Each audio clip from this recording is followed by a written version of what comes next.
Well, welcome to you. We are here with this person here, the Bowlerhat Farmer, Mark Byford, and myself, David Charles. We're in this most beautiful of places in the South Cotswolds, Gloucestershire, surrounded by this wonderful countryside.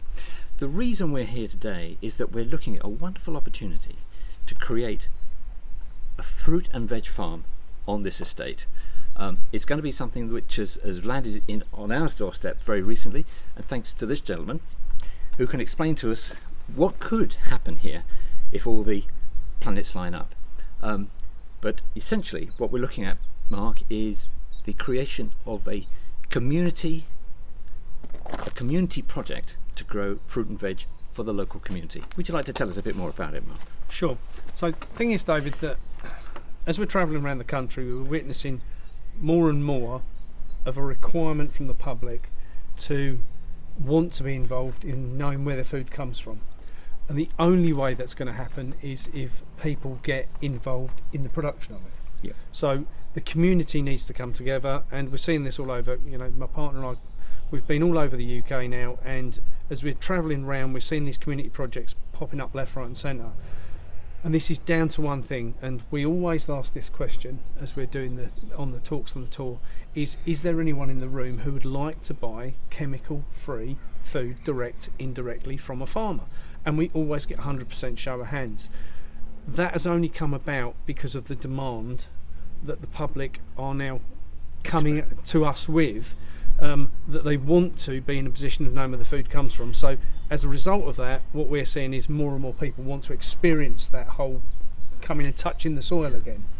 And I think that's one of the things that we're seeing is, you know, whether it's dealing with mental health, physical health, good health, then being outside and being part of the soil, there is nothing better. Brilliant.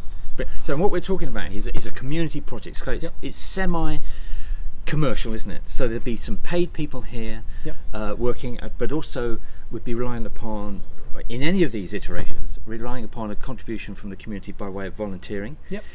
But the point is that it's the produce kind of basically stays in the local community, doesn't it? Added to by growers from outlying areas, not just what might be centred here. Yeah.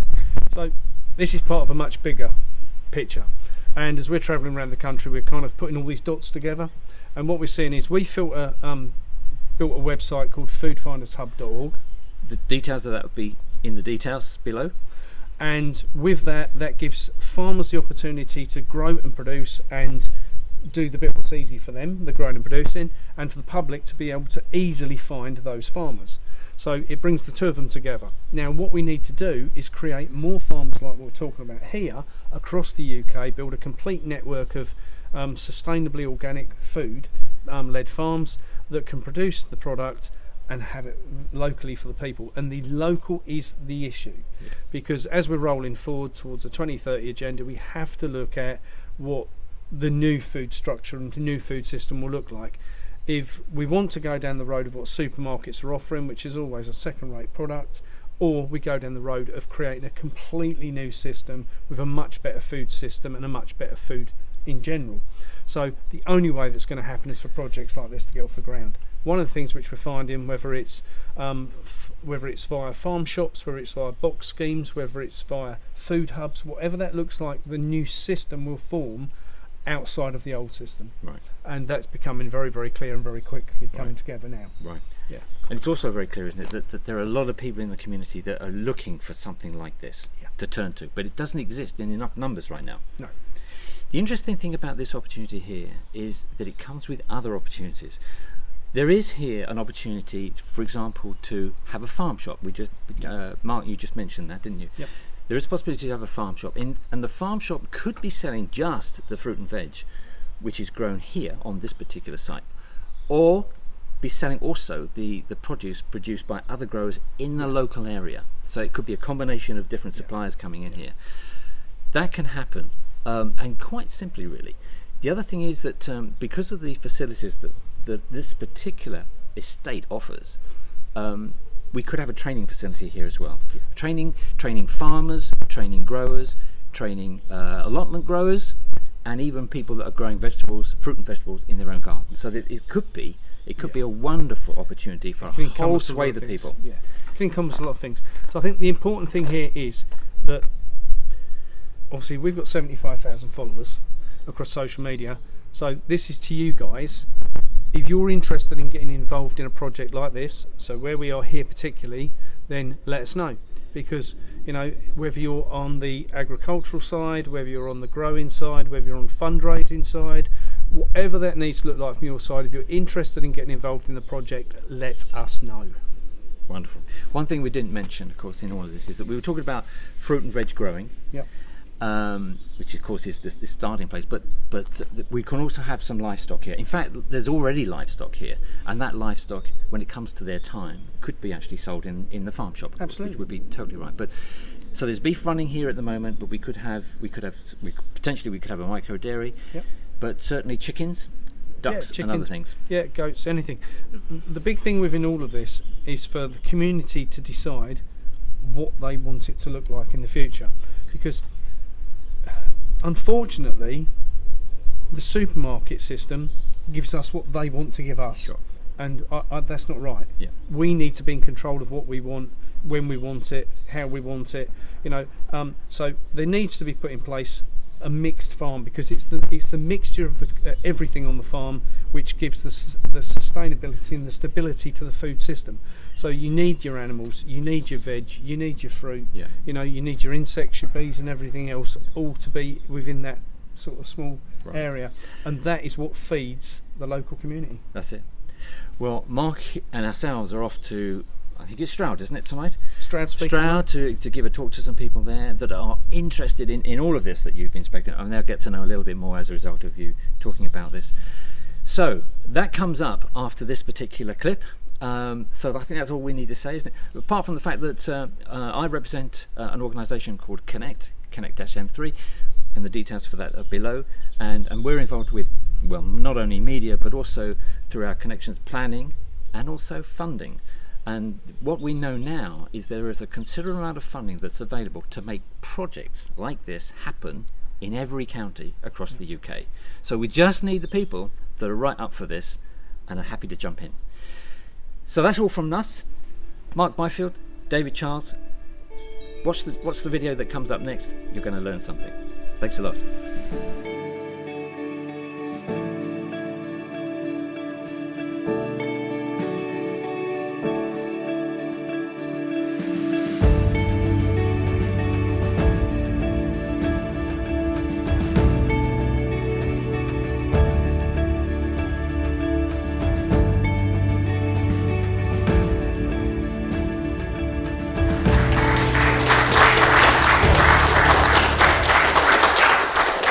Good evening, everybody. We've had an interesting day. We broke down this morning, and fortunately Helen and David have kindly given us a lift over tonight to get us here, and then we've got to try and work out from 3 words, whatever those 3 words are, I think I saved on my phone, to know where the van is. So we'll be alright. So, I'm Mark. Good evening, guys. The Bowlerhat Farmer. I have taken upon myself to do this tour, and is there any farmers in the room? Yeah. Okay. And if I say anything that upsets anybody, let me get to the end of the night before you lynch me, okay? Because I'm likely to. So for me, my story starts at 5 years old on the farm, and my granddad was a dairy farmer. And at that point they had 500 cows on the farm, and they milked everything by hand. And how they achieved that was because that's a lot of work. Everybody in the neighbouring villages, on their way to their farm in the morning, came and milked 5 cows. They got a pint of milk for doing it, which they took to work with them, and when they came home in the evening they milked 5 cows again, and they took a pint of milk home to the family. That's how it worked. And they did all of this by hand. It was madness. So, at 5 years old, I wouldn't go to school one day, and Grandad always had the iron whip with me that you've got to go to school. So, there was always a bit of bartering between Grandad and myself, because Mum and Dad were always working, and I was always stuck with Grandad, and you know, he would look after me until it was school time. So I made the decision that I weren't going to school this day, and he said, no, you're going to have to go to school. So he said, could you do me a favour on the way to school? I said, yes, Grandad. So bear in mind, 5 years old, and at this point, health and safety expert, okay, for those who understand what's coming. So I took the time at that point to be an expert in looking after a cow, one cow called Daisy. Daisy was the matriarch cow, and she looked after all the other cows. So Grandad put me on her shoulders and said to me, you know where the picnic field is? Yes, Grandad. He said, what you need to do is get yourself on Daisy's shoulders to the picnic field. When you get to the picnic field, she'll know what to do. Okay, how hard can this be, Grandad? Thank you very much. So off he smacks the back on the cow, on the backside. The cow takes off down the track for nearly 2 miles with me hanging on for dear life to the main. And as I look round, I realise the other 499 cows are following. And I was like, oh, now I'm an expert. So we got to the field, and the cow, Daisy, she walks in, she meanders round the field, and I thought, she's taken a long time to do this, not realising what she was actually up to was to get round the field before all the other cows got into the field what were coming in, when she then nudged the gate shut when the last one come through the gate. She was clever. So I then had to hop the fence and go to school. So that was my baptism of fire with Grandad, and everything through life, right up until Grandad packed the farm up when I was 10, Grandad was then in the position of wanting to teach me what to do. This is how we farm, this is how we look after the animals, this is how we plant beans. Just on runner beans. So Grandad taught me about magic beans. No, so it's not the one you swap for a cow and you get a big beanstalk, not that kind. So what Grandad did was he taught me about the necessity to save seed. So we planted some runner beans, and this was when I was about 5 or 6. We planted some runner beans and we harvested and we did all that, and we looked after them and gave them nurture and love and water and picked them for Nan, and she cooked them, she put them in the freezer for the winter and everything else. And I came to pick the last ones, and he said, no, don't pick them, they're the magic beans. So of course, over the course of the next couple of months, they dried out, we picked them, we shelled them, we saved the beans. 52 years on, I've still got the said beans from every year doing the same thing Grandad taught me. Now, most people don't have heritage seeds, and not of that length. And I've got 2 or 3 lots. So I had another lady who sent me some in the post, and she said, these are my great-granddad's. She said, we've farmed them every year since. These are 100-year-old. Now, I don't know how old granddads were when I got them, but they were definitely 50-odd years old now. So my cousin Mike, who now has a small council farm, 15 acres, this year, this is his 2nd year of having the farm, so last summer we went over there, his 1st year of having it, and I took a Rose's chocolate tin full of magic beans. And I said to him, Mike, you never met great-granddad, his great-granddad, my granddad. I said, but he would love you to have these, but you've got to love them, nurture them, look after them, because these are your lifeline in the future. And trying to get people to understand now that unfortunately where we've gone with big farm and big agri is that we've come away from the traditionalism of farming and understand what is really farming nowadays. Because a lot of these big farms, they're so big, they've got no idea anymore, in my opinion, how to farm. So, and Gloria and I have been on this journey. We've been travelling the UK, and sadly, I had 10 years of running my own farm. We had a 12-acre farm which I ran on my own, and I was, as I was talking to you guys about, chemical-free. I don't do the word organic. I think organic's the biggest scam there is. For a farmer to become organic, you go chemical-free, and then you pay somebody to certify you, which costs you £500 a year, for them to tell you you're doing what you said you were doing to start with. And I soon decided that wasn't for me. So I'm a chemical-free farmer.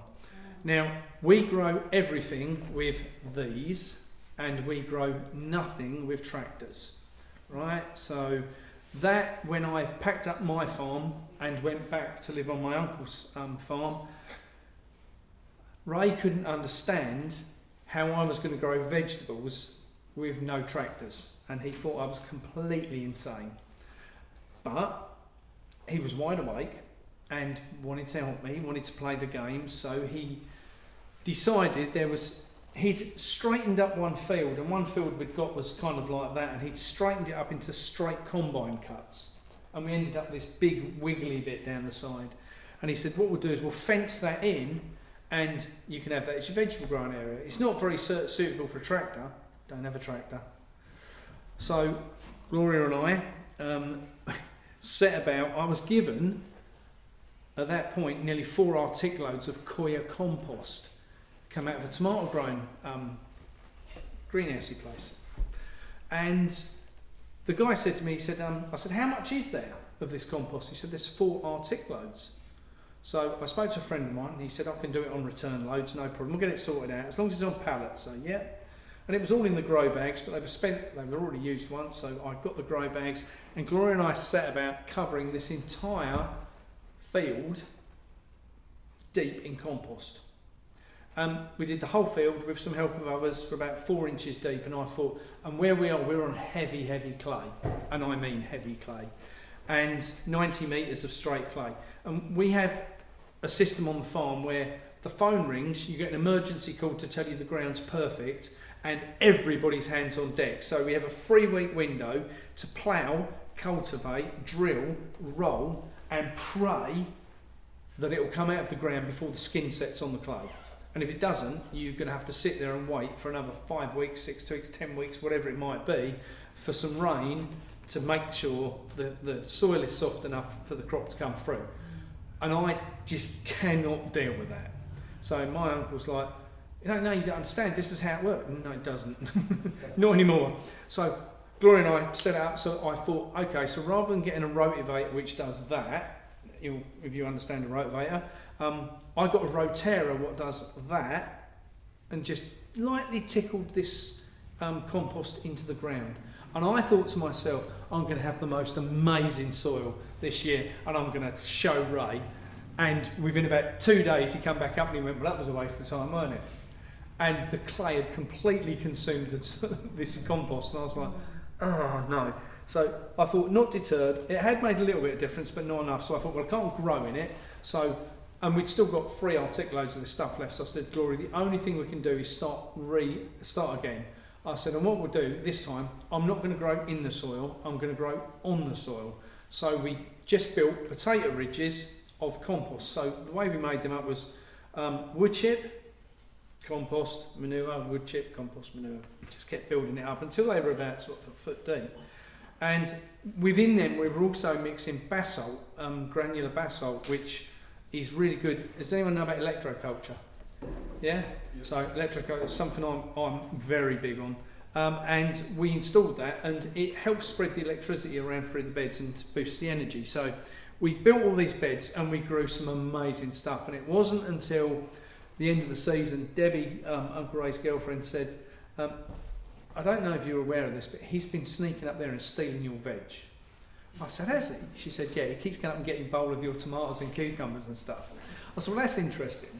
So I said to him, I said, how did you get on with them vegetables? He said, they're really tasty. He said, I can't believe it. He said, I can't remember stuff tasting that good since I was young.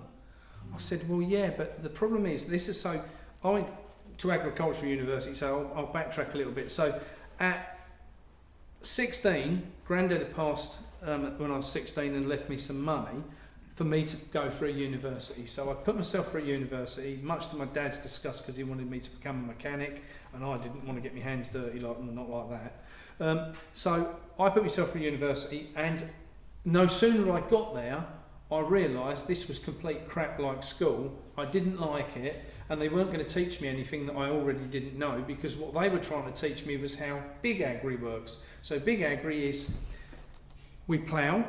I don't agree with ploughing because it turns the soil upside down and the bio is all then messed up. So they plough, cultivate, drill, roll, and then if it's lucky enough to come out of the ground, we're going to douse it in nitram. So I put loads of nitrogen on it, and then it'll start to grow, but so do the weeds. But that's all right, we can deal with the weeds, we can put glyphosate on that. And then as it gets a bit bigger, we can chuck some more nitram on, some more glyphosate, some more nitram. And now if the weeds got to the point we can harvest it, what we're going to do is put a double dose of glyphosate on it to make sure it's completely dead and runs through the combine, right? So that's how the system works. And that didn't kind of collate with me, it goes against everything Grandad told me. Grandad was all about the soil, the nutrition in the soil, the density of the nutrition in the soil, how the soil worked, the microbes in it, the bio in it. He would literally walk along, he'd get a handful of soil and he'd go, and all of the farm and Grandad worked, all the vegetable beds and everything, you could literally just go like that. And I thought, that's what I want. Every farm I went to work on my work experiences and everything through the uni side, was all solid. The ground was just set solid. There was no goodness in it. There was no water retention in the soil. It was just bad practice. So I thought, well, I definitely ain't going down that road. So I fortunately had gifted to me at that point for free use about half an acre of land what used to be allotments, but there was no more people wanting to farm the allotments, so I got the whole half an acre. And the farmer said to me, he said, that's a nice bit of soil, but you want to put lots of manure on there. He said, because it's a bit clayey.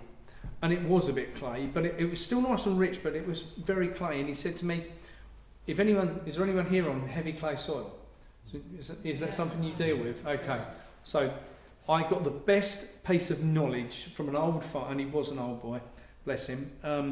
And he said to me, what you want to do this winter is cover that ground 1/2 inch deep to 1 inch deep in gypsum, what they use for plastering. He said, and just let the rain take it through the soil.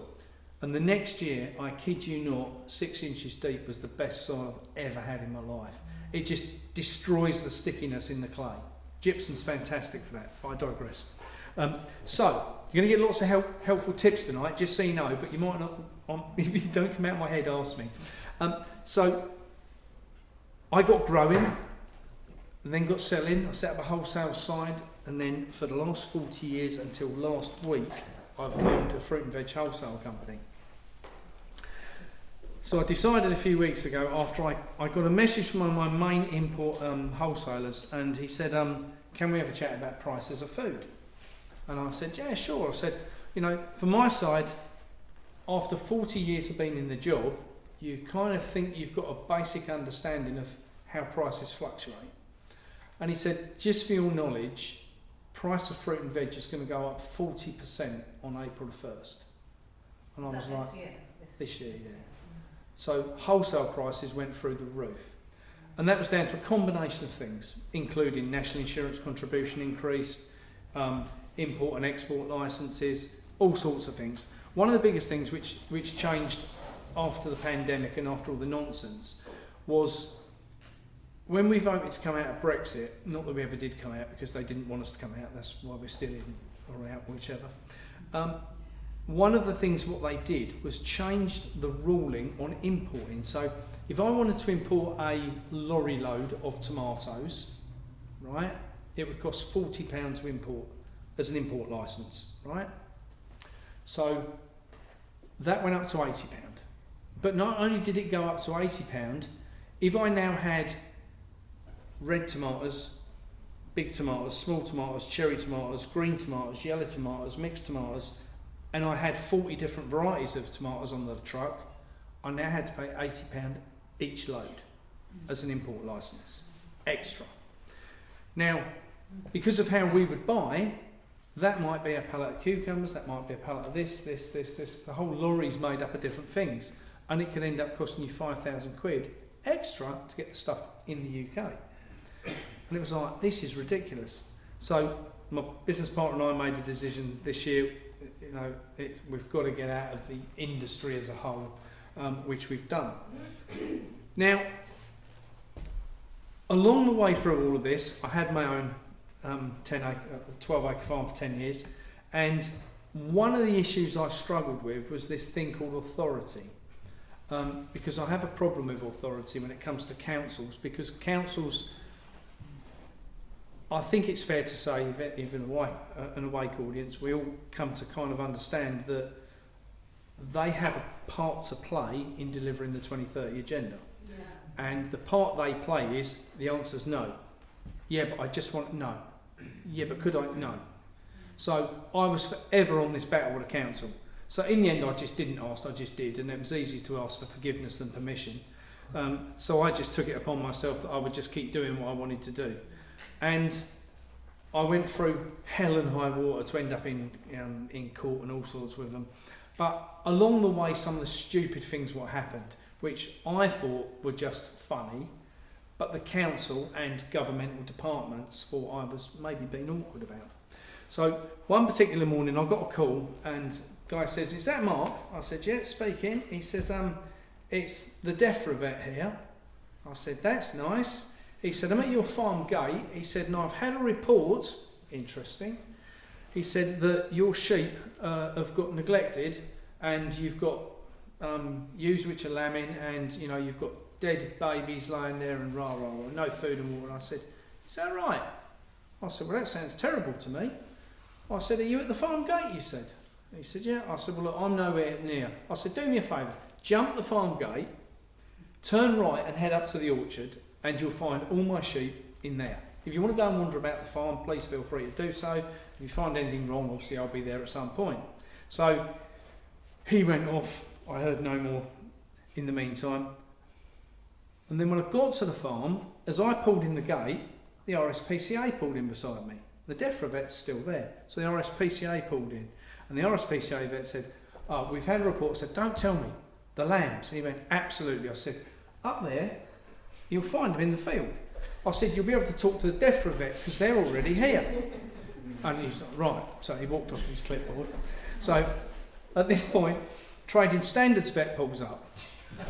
We only had a little gateway. So I was like, I could open the gate and let him in, but it's more fun to let him park on the road. So I said, he said, "One of you can help." He said, "I'm looking for Mark Bar." I said, "Yeah, you found me?" I said, "Are you looking for my sheep? They're up there." With the RSPCA vet and the DEFRA vet. So and about 20 minutes went past and I didn't even go up and acknowledge him. I just went off to make a cup of tea. And they came back, like, scratching reds and so forth. And I said, "Did you find what you were looking for?" And he said, "Well, yeah." He said, "We all found the sheep and everyone's perfect. You've got mum numbered, the lambs are numbered, everyone's got food, everyone's got water, everyone's got shelter, everyone's in their own pens. Everyone's perfect."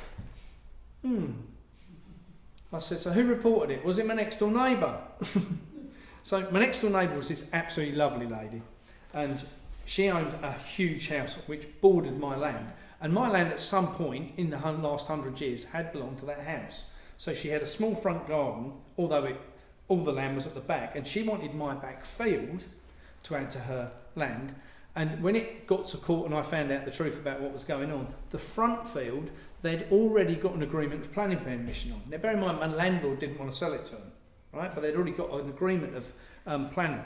And it wasn't until I went into court on the morning and someone says to me, "You might want this piece of paperwork." And I said, "What is it?" And he said, "It's a letter from companies, it's Company's House, and it tells you who the directors are of this building company.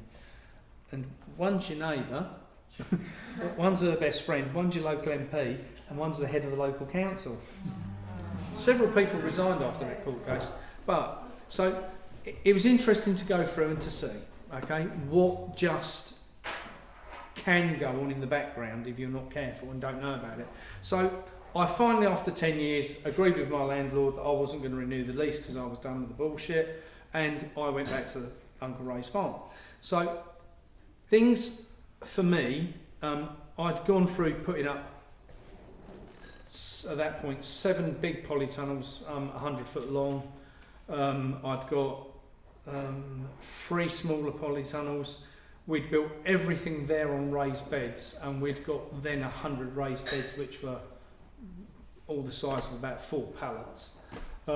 We had every type of fruit tree planted and everything, and I just went, it might be time to just walk away. So I did. In accordance to the council, I had to take down my polytunnels and I had to take up my drive. So Uncle came and took up the drive, moved it to his farm and relayed it under the same council who gave him permission to lay it for me. They wouldn't give me permission. I moved the polytunnels and everything. It's just comical. So all this nonsense goes on. And for anyone who understands, who's into farming, will understand sometimes you don't get any bureaucracy to deal with, and you tend to find on the bigger farms they get away with things. Smaller farms, it's an issue, and there's a reason it's an issue, because it's deliberately designed to stop you farming. Now, the problem I have with stopping small farms farming is this. if I may. So, during the pandemic, let's go back to that. During the pandemic, there was an issue, apparently, with supermarkets not having any food, right? And that was 100% deliberate, 100%. So they had plenty of food in the supply chain. They wanted to know how long you lot could go without it and how far they could push you before you do something about it. But I didn't really want to play their game. So for me, I had a farm shop inside a polytunnel, which was there before pandemic, and the farm shop took £100 per day, and it sold 10 vegetable boxes per week. That was what we did. And if any of our meat either got sold in boxes, and we would only do them once a quarter, let's say, and anything else would end up in the freezers for the shop. So we knew exactly where we were on the shop. And then the pandemic happened, and within a few days we suddenly had, and I'd only just, a friend of mine, Steve, had just built me a website, and we'd just gone through the point of the website going live, and somebody advertised it online. And I advertised the shop and advertised the website as the pandemic started. And we went within 2 days from going £100 a day in the shop to £15,000 a day in the shop. 10 veg boxes a week to 400 a day. That was the insanity of it. Now, unlike supermarkets who couldn't organise their arse from their elbow, like most government authorities and so forth, we were really quick at it. So I put a post on Facebook, if anyone's not allowed to go to work, come and work here. And we suddenly went from having, me and my partner at the time, to 70 staff. It was brilliant.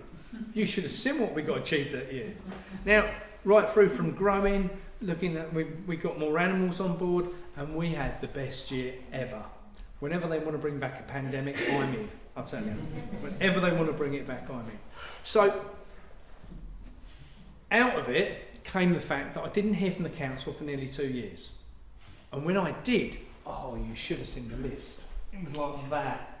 And this woman came out and she said to me, she said, Mark, we're going to need to have a conversation. I said, here's a conversation for you. There's the entrance you came through. Why don't you go back through it? Cheerio.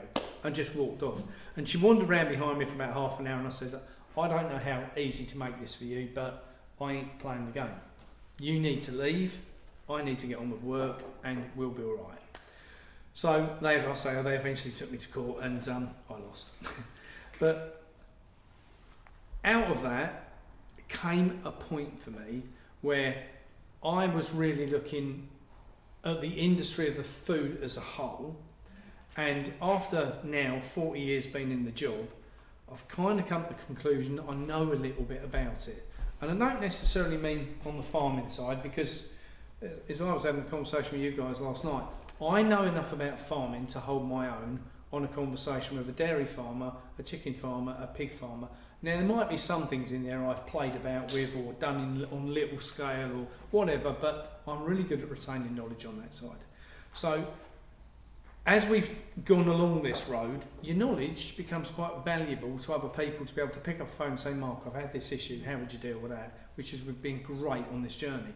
Now, last year, one of the things I decided I was going to do on the farm was breed some turkeys.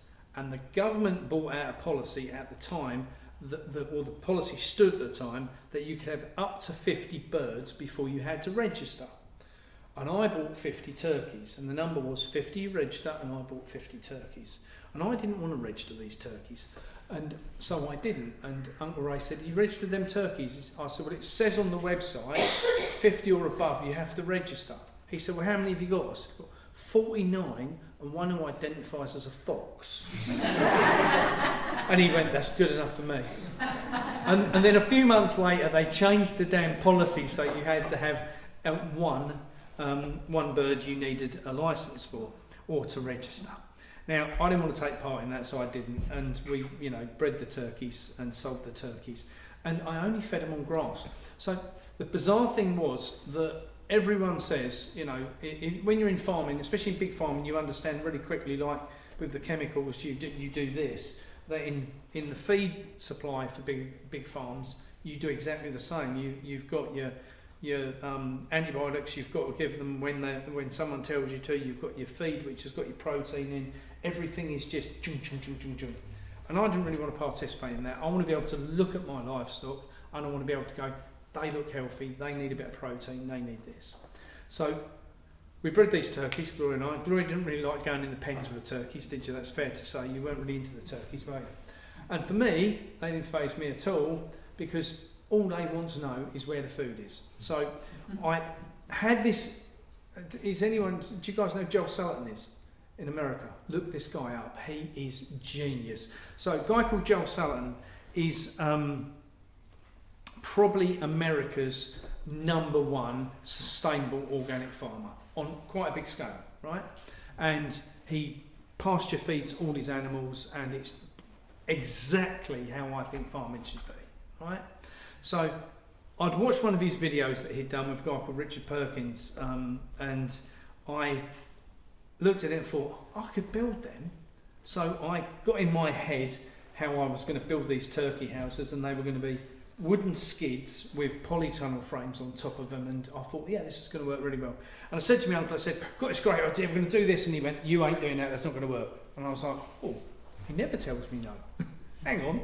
But he was an engineer, and he said to me, the next morning he said to me, right, I've had a think about your turkey houses, and this is how you need to do it, and that'll work. Okay, well, I thought that's what I suggested, but he made a few engineering points to it, and which made 100% sense. And over the course of the next few days, I built the first turkey house. And this was a wooden skid, all the corners all bolted together, scaffold poles about so long bolted on the inside for the hoops of the polytunnel to sit in, wired it all in, a door in the end, sheet over the top, so all the ends and everything are wired in. Fox can't get under, never gets a chance to dig under, because you're moving him once, twice a day, and he won't refresh grass. And all they had was, we bought a little bit of organic food, and they had predominantly grass or rolled oats, what we had on the farm. So they ended up, they weighed in about 29 to 30 pound a piece. They were huge. They were. And normally I would go into a turkey house, grab 2 on each hand and be up with them and load them. You couldn't even get one off the ground, they were that heavy. And I said to Gloria, I said, like, you hold the door to the trailer, and I'm going to get one at a time. And it was coming out like this. Man. But it just went to go to prove what you could achieve with not a lot of money spent, and not a lot of money spent on the production of it. And each one of those turkeys came to 100 to 120 pound a piece. That's how much they were worth. So 100% organic, 100% grass fed. The meat was to die for. Full of flavour, full of nutrition. You could just taste it the minute you got into it. It was just beautiful meat. Now, smaller farmers, I have to say, are better, in my opinion, it's only my opinion, at producing food. And there's a reason for that. Because they have the care, the time, not so much the time, but they've certainly got the inclination to get things right. And unfortunately, from my side and experience on bigger farms, that sometimes disappears out the window, because they're chase. Give them this vaccine. I never, ever once vaccinated an animal. And I was saying, Faye, was it? Yeah. I was saying to Faye earlier. So from my side, I was on the farm one day, and this lovely little Spanish lady turned up from Defra, and she wanted to see my medicine book. And I said, certainly. I went to the filing cabinet, got it out, handed it to her, and she said, well, you haven't filled it in. Well, so I ain't give them nothing. And she said, you don't understand. She said, you have to. Says who? Well, says Defra. Well, they don't write my rule book. I don't want to eat that crap myself. I don't want my customers to eat that crap, so I don't want to give them it. She said, well, you have to worm them. And as we were walking around the farm, it was early October, and I'd got a pile of pumpkins stacked against the fence, right? All the ones what we weren't going to sell because they were damaged and off, and she said to me, do you feed them to the animals? And at that point I'm thinking, oh God, I'm in enough trouble now. I said, yeah, everyone gets them. And she went, brilliant. She went, that's a natural wormer. Pumpkin seeds are a natural wormer. She said, put that in your book now. She said, and in future, every time you feed them pumpkins, write it in your book, and Defra will accept that. Fancy them not telling you that anyway. But it just went to prove to me, there is options out there for people when they don't want to go down the chemical road, which I definitely don't. But it's finding out the information. Now, so we went through the turkey brigade, we grew some amazing vegetables at the farm, we installed the electroculture, and one of the things what came out of the electroculture was the difference in the quality of food. Now, I'm used to growing chemical-free food, so my original farm, really good soil by the time I'd finished, because again, heavy clay when I started, built all the beds up, and over the 10 years we'd got some really, really good exceptional soil. And so I made a decision then that there probably wasn't a lot more I could do to make it a lot better. And then I started looking at all the things Grandad did when I was a kid. And one of the things Grandad used to have all around the farm, then it stunk, especially if you dipped your hands in it and then went in the house to show Nan what you'd done, right? It stunk. And he used to make loads and loads of organic teas to feed us fertilisers, especially for nitrogen. So we would have stinging nettle and comfrey juice, and I don't know if you've ever made this, but Jesus, it stinks. And it can, if you leave it to just fester, it just gets like black treacle, and you have to water it down to put it on. But putting your hands in it and going into saying to Nan, look, was really funny when you was about 8. So I started going backwards and looking backwards at all the stuff which I was doing on the farm from historical stuff. How would Grandad have done this? After going through university and starting to understand that they had no answers what I wanted, and spent 2 years there with the purpose that I couldn't accept that was the way forward, I took the time to go, okay, let's look at the other answers. So I started looking at old books and organic books, and you know, bear in mind this is well before that thing called YouTube. And started looking at how we could put together a new system. And one of the things which I've had the pleasure of doing over the course of the last years is really getting the opportunity to put that together in a way that not only I could understand it, that we could deliver it to other people on various different scales. So Gloria was telling you at the farm last year, we had volunteers on there from various different walks of life, getting involved in doing the sowing and the cropping and everything. Now, one of the things which, from my side, if you are into growing veg, if you've got really good soil, it makes it really, really easy to grow veg. And one of the problems is that most farmers who, because we've been on this quest this year between a guy called Tim who runs Pro Farming, and myself, to get farmers to put back on the farm an acre of growing vegetables. So if they've got 500 acres, just put 1 acre down to vegetables. And everybody came up with the same answer. Mark, we love the idea, we'd love to put vegetables back on the farm, but we can't work the soil. Now, the reason they can't work the soil is because 99% of all the farmland across the UK is dead. Completely and utterly dead. Now, the problem is that if you take, which we did on Uncle Ray's farm, we had the soil tested professionally, sent it away to Italy, they did a sample test on it, and they came back and they said there's 5% life in the soil. 5% life, and I was like, well, that ain't a lot good. So over the course of building up on top of it and adding all my own liquids and nitrogens and everything else that we did, we'd got it up in the first year to 13%. Now, people go, well, that ain't a lot. Well, we've gone from 5, and actually we've gone from nothing because we're built on top of the soil, bear that in mind. So 13% the first year. Now, and you noticed in the quality of the food within that difference, and everyone said, and this was the thing what really shook me more than anything, is people said to me, they come over and go, well, you've got no insects. No. We've got loads of insects over there on the compost heaps, but if you looked on the vegetables, there was never any insects, there was never any bugs eating our plants. Now, 2 things I've come to the conclusion with working that style of farming, and I say this doesn't work for big farmers, doesn't work on big scale. It could very easily. I've not tried that, but it could easily. The thing I found was that if you take really good soil and add plants to it and get really good plants, the insects leave them alone, because insects only attack plants at the weak points. So if you've got no weak points, no sore points on the plant, the insects leave them alone. You end up with really good, wholesome food, which is not touched by the insects. The second thing was with the electroculture. When we installed all that and started looking at that, so I'll talk about that for a sec, because a lot of people know of electroculture as, you know, aerial wires and all the copper and, okay, I'm going to backtrack before that. So one of the things which we did first, before we installed the wired beds, was to install some unwired beds. And all this was he says, we got 2 massive chimney pots, clay chimney pots, and buried them in the ground about 9 inches deep. And the guy came out and doused the farm for me, and he went, that's your female, and he wandered around the field and he went, and that's your male point.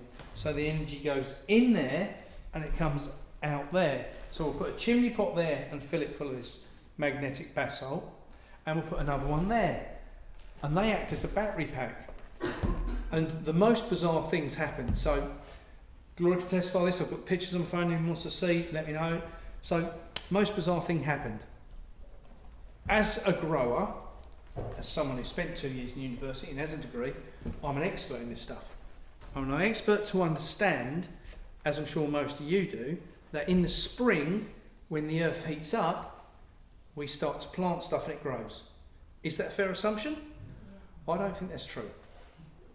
I genuinely, after what we saw, don't think that's true. And there's a reason.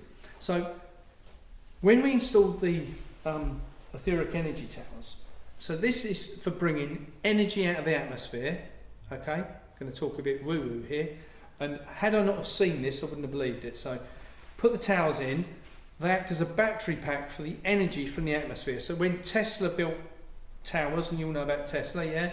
Exactly the same thing. He was working on the etheric energy from the atmosphere into the point. So energy into there, and it releases the energy as it needs to, when it needs to, into the atmosphere. And I was the first one who was going, Jesus, see if this is going to work, you know? I don't believe this at all. However, I went to the beds, and where the chimney pots were, I'd planted some broad beans in one of the beds, and right next to them was a whole row of strawberries, and another row of strawberries, and another row of strawberries, all up on bales, in compost bags, on the side of an open field with a real harsh north wind across it. And I went up there in early January, and I filmed it, and I sent it to Andy, who'd installed my electroculture, and said to him, you ain't going to believe this. Now bear in mind, it was a harsh wind, thick frost, snow on top of it, and I brushed away the snow, and anyone who grows strawberries will know, strawberries die off over winter, and they come back in the spring when it gets warm, agreed? Well, these hadn't died off, they were just about that big each, thick green vegetation, and they were on flower. Now, there lies the other side of the question of where were the bees, because if the bees shouldn't be out, but they're out in the winter, that goes against everything we believe. However, they had been very busy. So I think the energy in the atmosphere changes as a result of these towers being there, and convinces the plants somehow that it's time to come to life, and they're not affected by the cold. We never lost anything to frosts. We planted everything out, and this week we went on the beds, didn't we? We put the videos on Facebook. Gloria, I know, because what I haven't said is Uncle Ray died in January, and so I've now got to leave the family farm. So hence we're on this journey. So as a result of some of the stuff was ready to crop this week, so before we come away, because we're away for a month this time, I thought we'll just get on the road and go and see my cousin and give him all my veg for his veg boxes. And we pulled onions, we pulled garlic, and the garlic, when we put the garlic in, Gloria and Poppy, the young volunteer, they planted it last August, I think it was August, September, wasn't it? It was quite late in the season, and bulbs were shooting. I said, just go along and just finger them in, they'll be fine. 3 days later, they ran out the ground. So I was like, oh, they're going to bolt, you need to cover them up. So we got some compost, covered them all up, the girls did. 3 days later they were out of the ground again, just cover them up again. Cover them up again. And I said, we just have to leave them, if they bolt, they bolt. Well, we pulled them the other day, didn't we? Jesus, are they strong. I've never tasted garlic like it. They'd gone red, crimson red, and they were white garlic bulbs when I put them in, but they've gone red, and they were so strong they just took the skin off your mouth. The onions taste like onions, none of this watery nonsense. So all the stuff what we've seen grow in the environment has done really, really well. Now, one of the things which I learnt along the way through the farming side is how little commercial farmers earn. And the reason they have such big farms is because they don't earn a lot out of it. So Uncle Ray's worked out, it might be slightly different on each farm, take that into account, but Uncle Ray would be, if I produce an acre of wheat, I can get about 4.2 tonne off of that acre of wheat, okay? And each tonne would earn about £40 after they've paid for the time for the person to be on there, paid for the chemicals, paid for the fertiliser, paid for the seed, done everything. They could earn £160 an acre. And I looked at him and I said, run that by me again? He said, yeah. He said, up to £160, up to. I'm looking at growing vegetables at £25,000 to £30,000 an acre. How did you, as a farmer, go from there to there? And he couldn't get it. He just couldn't understand it. So when we started growing, he started seeing how much food we were producing on the site. He was like, Jesus. So we'd ended up at the end of the first year, we'd had the meeting with him. And on the Friday night, before he died, he'd said on the Friday night, he said, can you come in and have a cup of tea with me? And he said, look, I've been following obviously what you're doing this year and really impressed with how it's gone. I think we ought to extend the size of the veg beds. Cracking idea. So he said, and I'm also looking at those power towers to have those on the grass meadows, so that because we cut everything for hay and for haylage, he said, because that is definitely going to work. And where I'd grazed the turkeys up and down the field in lines, you could see the grass was like a foot high without any unnatural nitrogen on it. So he said, and we've got to do more of that. I said, brilliant. Every part of what we'd done, he'd gone, let's do more of it. There was nothing what he hadn't done. And the biggest thing that he was impressed with was because when I built all the veg beds and they're on top of the clay, one of the things we always have to do on the farm is water, intensely water, because it just runs off the top of the clay. Veg beds, and he said to me, we'd go up there and we'd physically water because it was hot, but we only used a tiny, tiny percentage of water against what he did. And he was like, but how come? And it's like, go and feel the soil. And you could put your hand into the soil. And we was up there the other day and you commented on this, didn't you? So we haven't had any water on the farm for 12 weeks. We've had no rain. We had about 2 minutes one night and we've had nothing for 12 weeks. And if you put your hand in our beds, they still retain the moisture. And wood chip, I have to say, if anyone's into growing veg, get as much wood chip as you can possibly get. Wood chip takes about 6 months and then the acidity has come out of it, right? Then you can use it to put on your beds. And all I ever do is add it to the top. Never dig it in, don't do any digging, everything with fingers. And as it breaks down, it turns back to the most amazing soil you've ever used. Yes, you can add your fertilisers to it, your natural fertilisers, and yes, you can, add other things to it like bios and things, but that makes the best soil you'll ever use. And it'll hold the moisture, and you'll notice if you stick a fork in it and pull it aside, you can see all the cobwebs in there where they're supposed to be. Now, You say cobwebs, you mean the mycelium? Yeah, yeah. But most people know what cobwebs are. Oh, yeah. So, and you see this. Now, for me, I know what I'm looking for on that ground. I'm looking for really good quality nutrition to come out of the vegetables. My thought is, and I don't know anyone's other thought on this, but one of the reasons with supermarket food especially, it's grown in water and it has no goodness in it whatsoever. if you get really good quality chemical-free food that's been grown in soil, the taste comes from the nutrition in the ground. That's where the energy's coming from. And that's the bit people don't understand. If you want good grazing grass, then you really need to work on putting nitrogen in the ground. We were in Truro the other day, down in Cornwall, and the camper van made it that far. And one of the things which the lecture for political reasons the speech got cancelled. So the lady we were staying with said, look, great idea, we'll take you around some farms. We went to this one guy, James, and mind blowing, what this guy didn't know. Ex-SAS officer, had left school at an early age, gone off to do his army side, done all this stuff, come back to the dairy farm and said, we need to get out of dairy farming. And his family were like, sorry, you've been away all this time and you haven't come back and tell us what to do. He said, look, I think the government might have a bit of an issue with dairy farming in the future, but this is what I'd like to do. So they got rid of the dairy and got some Dexter beef cattle on, which they graze. And they've now got, on the back of that, chickens in huts grazing behind them.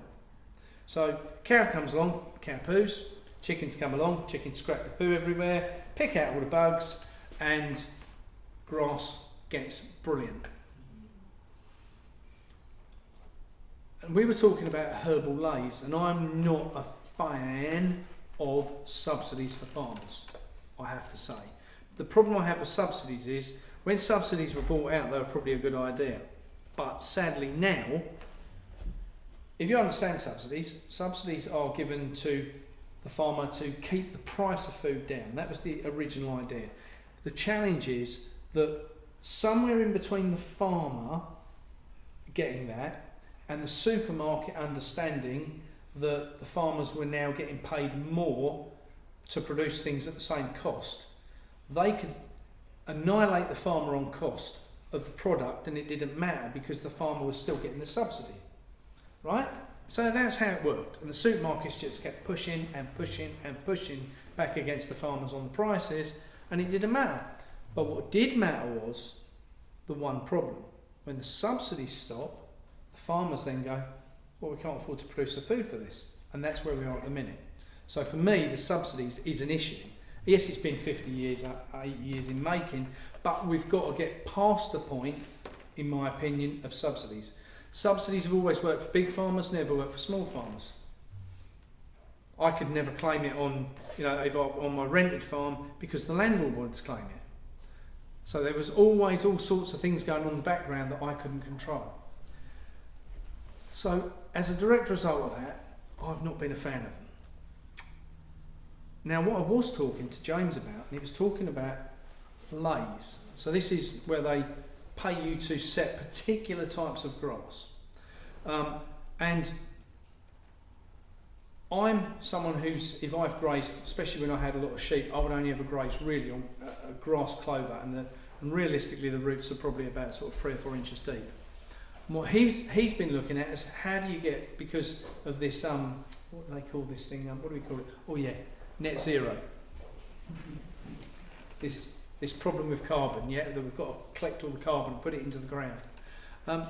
So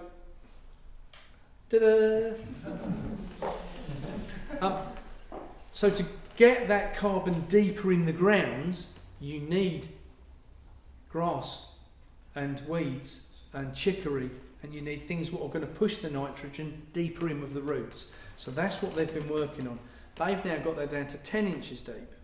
Which is, now bear in mind, if you plough, you're not going to plough no more than 10 inches deep. Now, I have an issue with ploughing. However, what I would say is if anyone's getting into growing any large amount of space organically, I would say the first thing you want to do is plough it. Oh my God, what did you just say? There's a reason. What we did on the farm was, or Uncle Ray did, and this was his idea, and I have to say it worked genius. If you're going onto dead soil anyway, you're not going to do any damage. So he said, look, let's plough it, and I was like, He said, let's plough it, and then we'll just cultivate it, And every time the weeds come up every 3 weeks, we'll stick a rotator across it and kill the weeds. So every time that seed came up, we put a rotator across it and destroyed the weeds. So at the end of the first 4 months, we had no seed left. So there was no weeds. This year there's hardly no weeds on those beds because the damage is already done to the seed. Otherwise you just spend your whole life hoeing and hoeing and hoeing. He said, just deal with it one go. He said, otherwise I could put some glyphosate on it. Let's not. Let's go for the plough. I like the idea of the plough now. So there's a time and place for everything.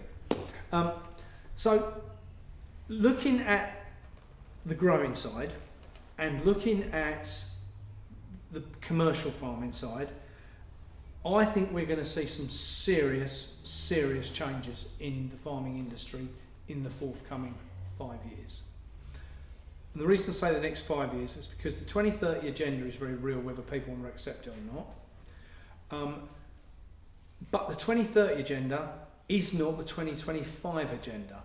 And the 2025 agenda is the one what at the moment farmers are being pushed against. The reason they want to go for the 2025 agenda is because the 2030 agenda is when they want it all in place. The 2025 agenda is when they're going to implement it. My feeling is, and I've done lots of research on this and spoken to quite a few people, and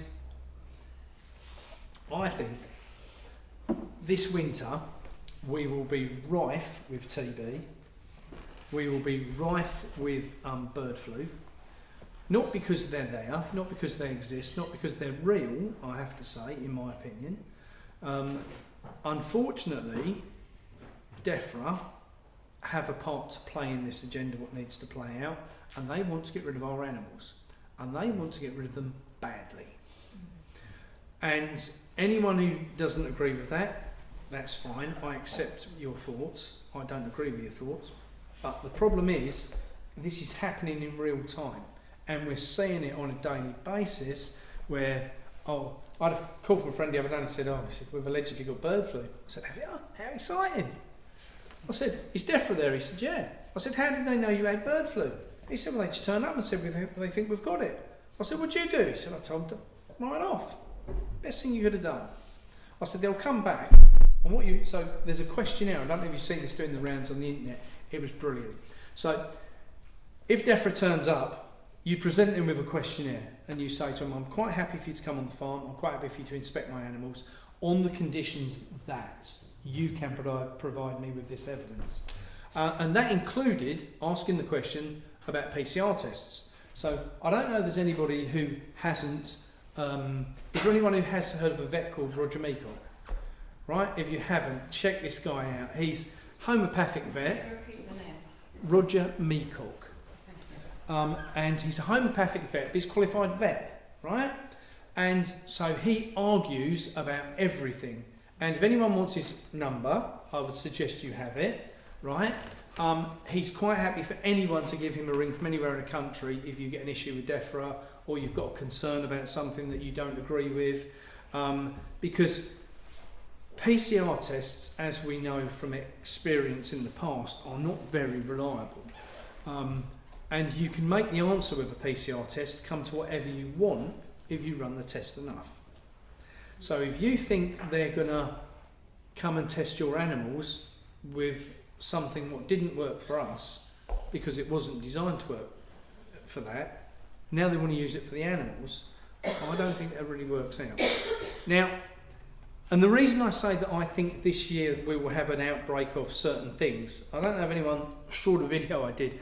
I had a phone call from a friend and he said to me, you know, years ago when BSE was about, he said, you know that when mad cow disease, yeah? He said, you know that I was a marksman for DEFRA? I said, yeah.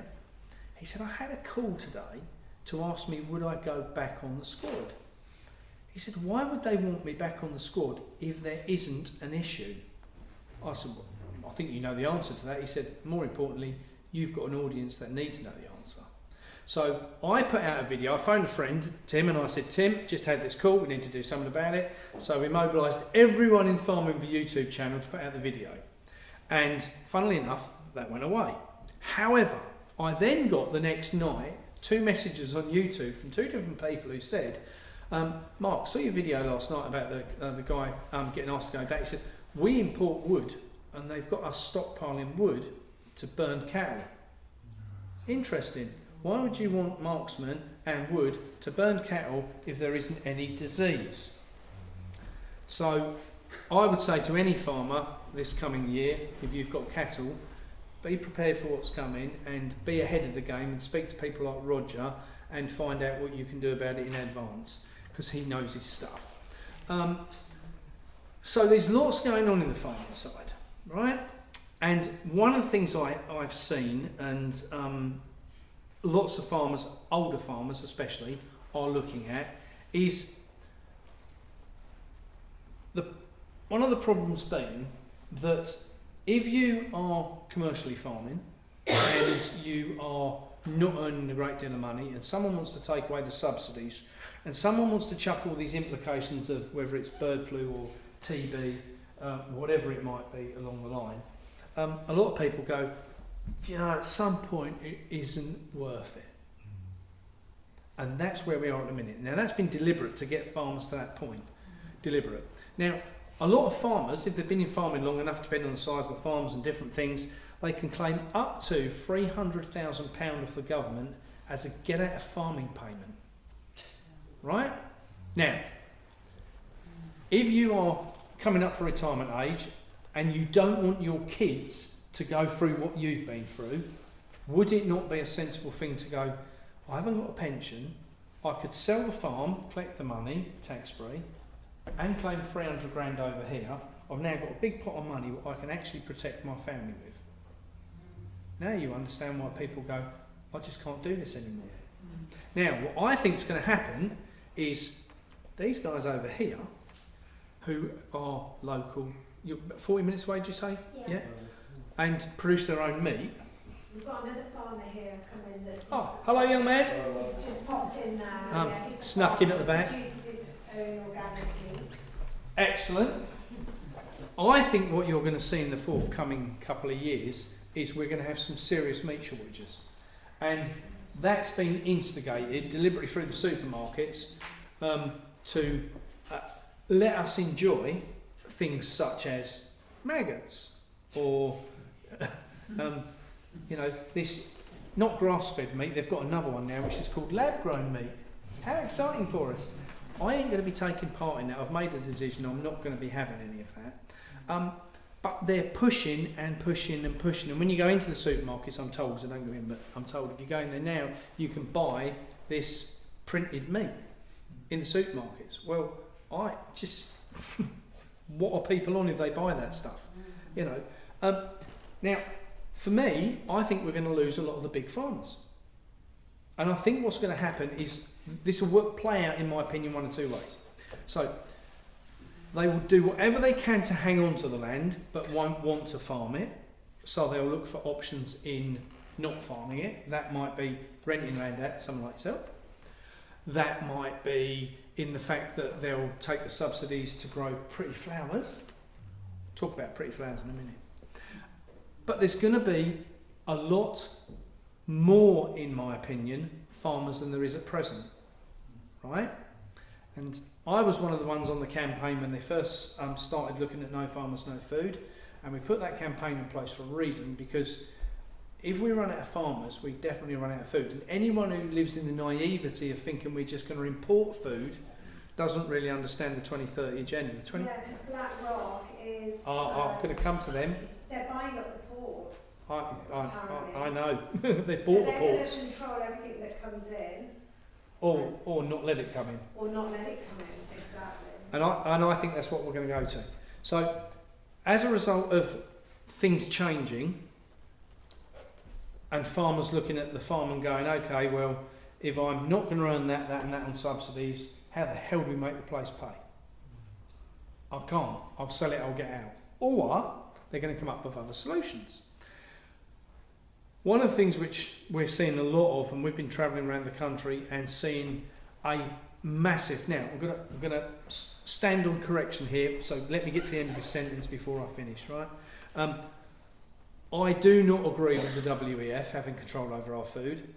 However, there is some aspects of what they're doing that are making a difference to how we're producing our food in the future. Okay? Not saying the WEF are good. But as a result of those changes, and things like grass lays is one of those, and I'll tell you a story. Gloria and I were up in Wisbeach the other day, went to see a guy called Paul from Brambleby Farm. I don't know if anyone follows Paul, but he's got this calf called Gary, and it's always like, so the calf has more followers than what Paul does. So, and the calf is called Gary, and it's come on Gary. And I've got all my car keys with me, have I? And as a result of how they're now farming, 2 years ago they had absolutely no dung beetles on their farm. None. Because the ground had no goodness. It was just pesticides, insecticide, crap everywhere. 2 years ago they came out of it and they put it all down to grass lays, turns it in, grass lays it again the next year, and they've now got, I don't make a habit of this, but we was going around the field pulling the cow pats to bits, right? And so pulling all the poo to bits, and 9 different types of dung beetle on one field that we found. Now, they are so important, it is untrue. So, as Paul said, last year and the year before where he was grazing the cows, the cow pats used to sit on the grass and just dry out. They never ever break down. Now, within minutes, the dung beetles are all over them. They're eating it, they're turning it into compost, they're spreading it everywhere. They're not a solid pat anymore, and it's good for the soil. It's those things what are being put in place by DEFRA and by the WEF to force us to go down the road of regenerative. And unfortunately, in my opinion, a lot of people like to use the word regenerative and I planted some trees, I'm a good boy, but don't really understand what regenerative actually means. And that's one of the problems I have with farming, because unfortunately, if you look where we come from, so we come from Suffolk, Bury St Edmunds in Suffolk, and where we live, we grow no food, right? So what we do grow is wheat, barley, sugar beet, oats, maize, rape, all things what go into production of secondary food, right? We don't grow any fruit, veg, meat. Everything is about processing. So, as a result of the processing, everyone gets ill. We know that. And I look around where we live, and for me, when I grew up in the village, there was Grandad, farm for cows, 500 cows. Mrs. Butcher, 300 cows. Terry Clements and Gerald Clements, 10,000 pigs. Yes, they were in sheds, but they had 10,000 pigs. Dushane's, 7,000 pigs. The Farrer family, 3,000 pigs. And there was another family that had all ducks and chickens and I can't remember what the name was, but now there's one woman with a donkey. We drove from Bury St Edmunds to Ledbury before we saw one animal on a farm. All the way down the motorways, all the thousands of acres we could see, not even a sheep, not a pig, nothing. We didn't see anything. And that really worries me. Now for me, if someone that wants to produce meat, wants to have animals, you can see how the farmers are getting pushed and pushed and pushed and pushed into corners where they don't want to be. So that's where I think we're going to see the breakthrough in smaller farmers. Because one thing we've noticed going around the country is that farmers, older farmers, more established farmers, are very tired of what's going on. Their entire life they've been smashed to bits overpriced. This is the only industry where your customer sets the price. That's ridiculous. So we don't set the price as a farmer and go, oh, my potatoes are definitely worth £10 a bag, and the supermarket goes, I'm going to pay you £3. No, you don't understand. It cost me £6 to produce. Yeah, but we're only going to give you £3. Take it or leave it. Don't have it, don't want it. It's up to you. It's the only industry. Can you imagine a plumber, so, well, it's £100 to fit your tap. Well, actually, I only want to pay £30. They wouldn't come again. So, the farmers we're seeing, we're going around the country and doing these talks, and lots of the people which we're finding that we're now speaking to are people that have sold a house, especially in the cities, because they want to get out of the cities, and because the house is worth so much in the cities, they then buy 10, 20, 30 acres of land. They're the people that want to grow food. They're the people who want to grow good quality food. They're the people who want to grow all the organic stuff, and they only have one desire: to produce a good product. Because it ain't about the money. We was in Thetford, first speech of the tour, and a guy said to me, he said, can I have a word? He said, Paul. And he said, Mark, I've just bought 80 acres of land. I said, what are you going to do with that then? You ain't got a clue. He said, I know I need some land, and I know I need to grow some food. So I said, brilliant. I said, what are you going to grow? He said, I don't know. He said, I don't know anything about farming. I don't know anything about producing food. He said, what I do know is I've got 80 acres, and I reckon there's enough people locally that probably want to help. I was like, cool. So that's what he's doing. So he's now putting a community group together who are getting involved in producing the food. We were down in Glastonbury, and there's a project down there called Crops Not Shops. Brilliant little project. You know it, yeah? Yeah. Shay's brilliant. And they've got this project, which in my opinion, as someone who is passionate about food, they've got the system set up rightly. So they've got the farm, and they've set up their veg beds and everything. This is about, I think they're into their third year. And each year they're growing more and more food. So they've got like a community on there where some of them live on the site. So the first food goes to feed the community. The second part of the food goes to feed people in the community outside of the farm that can't afford to pay for food. Anything that's left gets sold to the public to raise money to keep the farm going. And I thought, wow, what a simple, gorgeous idea. Now I understand that doesn't work for people who are trying to earn a living out of big farms. I get it, right? But there's always more we can do.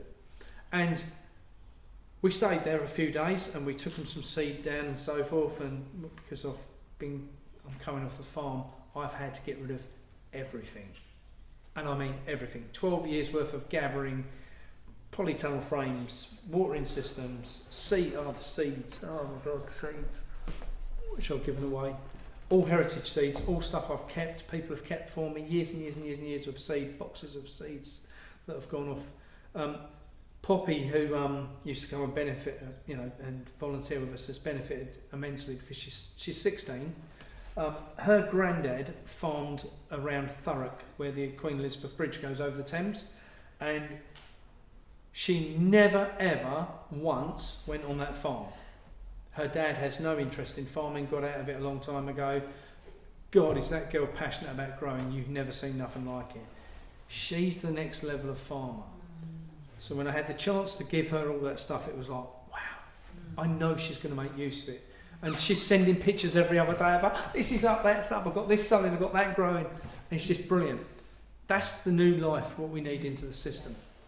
And as a result of what we're seeing going around the country, and the knowledge that farmers have got,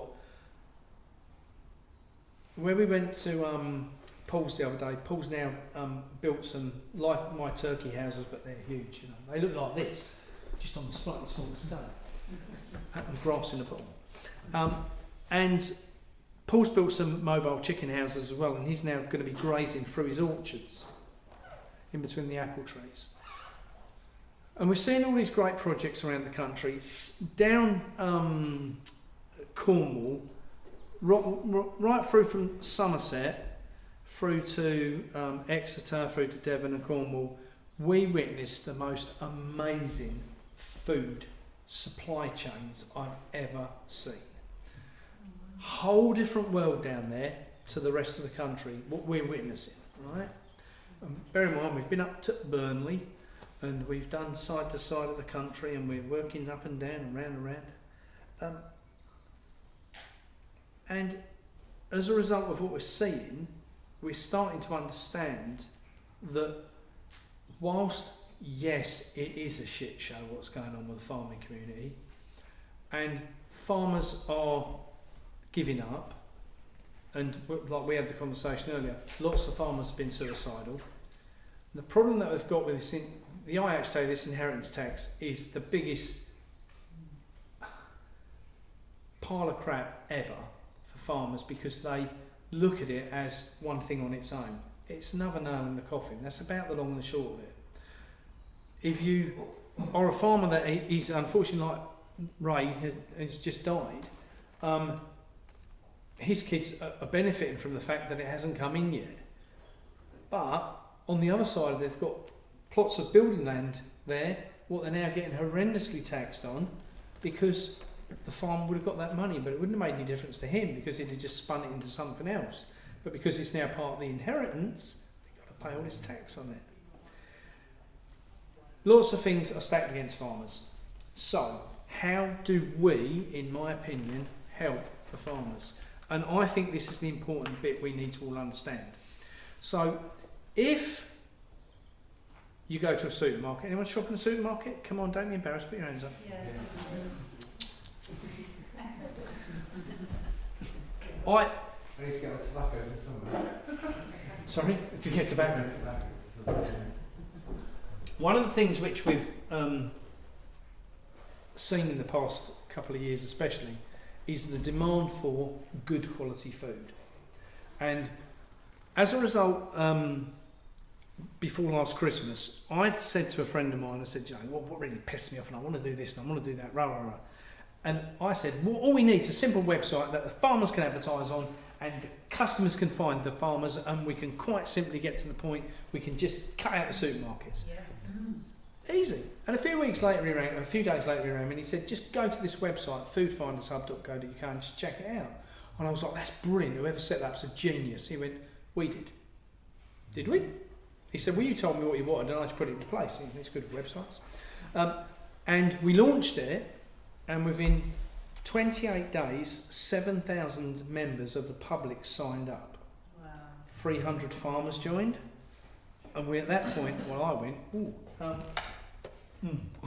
maybe we need to take this a bit more seriously. So, Steve, who built my original websites, and Pete got together and have now launched a new platform, and still under .co.uk, but foodfindershub.org as well, where we've built the new main site. And the concept's really simple. Farmers advertise on there to say who they are and where they are. Customers advertise on there to find people. But then when I advertised on social media, I was like, well, we launched this site. Is there anything else you want us to put on it? That was the bit, what was the crux of how long it's taken to get the new site up and running. So we've completed stage 1, which is to launch the main site for farmers to advertise themselves and customers to find them. Stage 2 is for the farmers to be able to sell on their individual page on there. Next thing is that lots of farmers said to us about growing veg. Mark, we love your idea about growing veg, but we haven't got any staff to do it. So one of the things what came out of it was, for anyone like us who's now touring around the country in a camper van, you know that van life is a big thing. And those who live in caravans and vans and have the ability to travel from farm to farm can be an army to be reckoned with if the farmer knows where to find them and the people know where the farmer's looking for someone. So farmer comes along, advertises on the new website and says, guys, I've got a project coming up to launch 1,000 apple trees and I need help to plant 1,000 apple trees. I need 50 people for 10 days. We're going to plant the apple trees. We'll feed you, water you, shower you and give you a drink when you leave. And people go, cool. Public sign up to say they want to go there. Farmers end up with an army of people to help on the farm. And under seasonal workers, you can more or less have people on the farm 52 weeks a year, as long as it's not the same people in the same vans, as long as they go and someone else comes, and you can just keep moving people around farms to get as much help as you want. So that was one of the things farmers asked for. Now there's lots of things which have been asked for from the public and lots of things which have been asked for by the farmers, and as each one of those is built on the website, different things will appear on there. Now there's some farmers what came to me and said, but Mark, I don't want to sell to the public. I don't even want to advertise to the public. Okay, who do you want to advertise to? Well, I sell my wheat to other farmers. I'm an organic farmer, but I don't grow to sell to mills or anybody else. I only sell to other people in the industry for food. Okay, so you want to advertise on there. So when the farmers log in, in due course there'll be a section on there where they can find other things that will be used to them. Yeah. So there's all these different things going on in the background that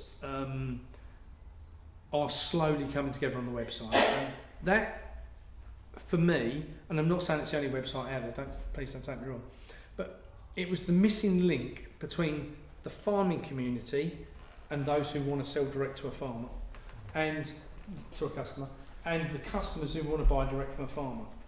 And I say direct from a farmer because it might be that the farmer doesn't want to supply the public, but the farmer wants that product to go to the public, so they might sell it to a food hub, might sell it to a farm shop, they might sell it to a box scheme, they might sell it to whoever else, and it'll end up with the customer.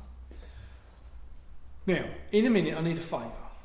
So I'm going to get Gloria to come and take a picture, so if you don't want your face to be shown, do me a favour and do that. But it's important I get this picture and you'll understand why. So I've travelled all over the UK asking one question of an audience. Okay? Just one question.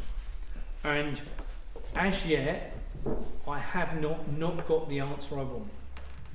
Okay, so there's no pressure. Send it to your video. So, I need an answer to one question.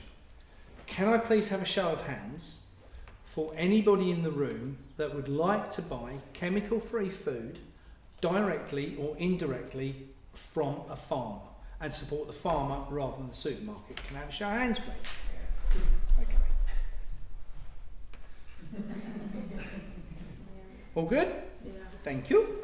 Okay, now, I'm on the Farmers to Action groups. The Farmers to Action have done really well at bringing attention to the plight of the farmers. And as a result of that, I have an ability to get on their WhatsApp groups and to show thousands of farmers at a time one thing, that audiences all across the country, no matter where we are, want to buy good quality chemical free food. And that is crucial, the farmers get that message. Because unfortunately what we've seen is that farmers, because they're so indoctrinated in one way, because the chemical companies and everything over the last 50 years have done a cracking job of saying, yeah, but put this on, use that, and you'll get this. And it's all about one thing, how much you're going to produce. Not how good it is, not how much it's worth, it's about how much you're going to produce. If you ever hear farmers talking, right, they'll only ever talk about two things, right, or maybe three things. How big's your biggest tractor? How many acres you're farming? And how much wheat do you produce, right? Or what do you produce? It'll be about what they produce, right? And the weather. Sorry? And the weather. Oh, and the weather. Let's not go there. We know, and especially not now the government's announced they're actually going to be dimming the sun. I mean, imagine they did that after 10 years, told us what the truth was. So, for me, this journey is about getting that message to the farmers and telling the public, actually, yes, all this crap's going on, but there's some amazing things going on at grass level that we're seeing farmers doing, and it's predominantly the new farmers in the job. Or, what I'm also seeing is on the bigger farms, like a friend of mine up in just outside of Lowestoft, he's taken over Grandad's farm. Dad ran the farm, but ran it very much in one way. He's young, has a desire to do it a different way. He's now took the farm on, and he's producing food how he wants to, chemical free. And as a result of that, he's making more money of the produce they're producing. The farm's suddenly gone into profit, and he understands the job. Lots of farmers, unfortunately, are still stuck in that, yeah, but this is how Grandad did it, this is how Dad did it, this is how I do it, and this is how my kids will do it.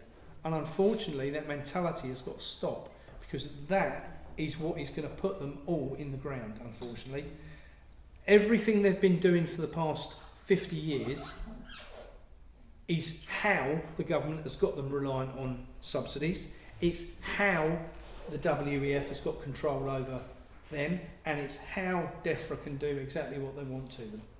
So everything is in that bubble of if you continue to do what you've been doing, you're going to get the wrong outcome. But if you are in a position that you want to do this slightly different, start stepping outside the box. Start, some of the community projects we've seen which are producing huge amounts of volume of food as a direct result of just having the community involved. And that, to me, if a farmer's sitting on land and going, especially when you start talking about how much food you can produce on a few acres. If some of these farmers are sitting on 500, 1,000 acres, and they've got set aside everywhere, or not so much now, but herbal lays and things, or flowers, which talk about flowers. One of the things which I did a video about last year was about the shortage of bees. And I did the video, and one of the beekeepers who used to keep bees on my other farm rang me and he said, "You're talking crap, aren't you?" Sorry? And Zach's very well spoken and beautiful lad, and he said, "Mark," he says, "it's not true." He says, "Loads of bees." I said, "No, you don't understand. There isn't. I've done videos about it, so have lots of other people." He said, No. He said, "I can assure you, bees in the hive are up, and production of honey is up." He said, "And you can talk to the National Beehive Associations and they will tell you." I said, "No, you don't understand. That's not the case." He said, "I can assure you it is." He said, "Let me tell you what the problem is." He said, "You've got a small garden and you've got a small farm and you're used to seeing bees everywhere." "Well, yes, that's how it works." He said, "Okay." He said, "Not anymore." He said, "And this has been deliberately done." So, farmer comes along, a farmer's paid £300+ an acre to grow pretty flowers, right? So, when the bees come out of the hive and the bees make the bee line, the first one out of the nest says, "Woohoo, boys, listen, don't need to worry about scouting about everywhere around everyone's gardens now this year. I found a field over there, it's like Christmas morning, everything's laid out like a banquet, just head straight to there." So all the bees are like this. They don't need to go hovering around all the fields, they're just in and out of this one field. He said, "Go there, you'll find all your insects. Go there, you'll find all your bees, I assure you." Sure enough, he was right. And I've done loads of videos about it, and I thought, oh no. However, what I will say is we've travelled the country, and this year, I don't know if anyone else has noticed, but this year, for the first year in a lot of years, my van has been covered in greenfly. I've noticed on the screen this year, which is the first year for a long, long time that we've actually seen it. Now, one of the things what I think is coming out of this is one on the herbal lays, and coming back to what I was saying about, and as much as I don't agree with some of this stuff, some of the stuff that DEFRA's put in place, and the herbal lays is definitely making a difference to the amount of insects that are on the farms. It's definitely making a difference to things like the dung beetles. It's definitely making a difference to the bees from the point that all these fields of beautiful, pretty flowers are doing the job. Is it the answer? I don't know. Is it doing the job? Seems to be. We have to have good and bad in all of this stuff, and the WEF have a lot of control, but not everything they're doing seems to be bad, and I hate to say that because I speak out quite viciously about them a lot of the time. However, on this journey, we're seeing a completely different way of farming, and that for me, as someone who understands organic farming and wants to grow really good quality food, I've gone out and I've gone, wow, I've never seen anything like this. We visited a farm, we stayed down in Truro, and we stayed on the farm the first night, and about 7:30 we was in the camper van, got there late, and bang on the window at 7:30 in the morning, "Are you coming for a tour around the farm, men?" And Erwin took us around his farm. Now, Erwin's farm goes against everything that I want to see on a farm. And I have to say that, right? So I'm on camera, I'll say it. However, for me, that's not how I want to see a farm farmed. So they don't graze, no animals outside, only the calves for a very short while, and they cut the grass and take the grass to the animals in the sheds, right? And I said, "Why would you do that? That makes no sense to me." He said, "Oh, well, I can tell you." He said, "Because what we do is we cut the grass, we cut 100% of the grass and we take it to the animals." He said, "It's brilliant. We don't lose any grass." Because you'll know, cattle farmers, if you're lucky to get about 30 of grass off, because by then they've cracked on it or rolled on it and that ain't no good anymore. So that stays there. The problem comes that you want, unfortunately from my side, if you cut that all the time, it never gets a chance to rest. So you cut it, it grows, you cut it, it grows, you cut it, it grows. You're always just rape and pillage, that's that mentality. For me, you need to have that because that grass gets a chance to rest. Yes, you eat a third of it, 70% rests. So he took us around the farm and he's put massive solar panels on all the barn roofs, and I thought, like, lovely to see solar panels on the roof, not on a field. And he made the point that he couldn't get the cables to feed after he'd installed it all, couldn't get the cables to the farm to source it back to the grid. Right? Brilliant. He's like, well, now what do I do? So he put in an ice making machine. Rather than running fridges that took electricity, he put an ice making machine in, and the ice then cooled the milk going through the dairy.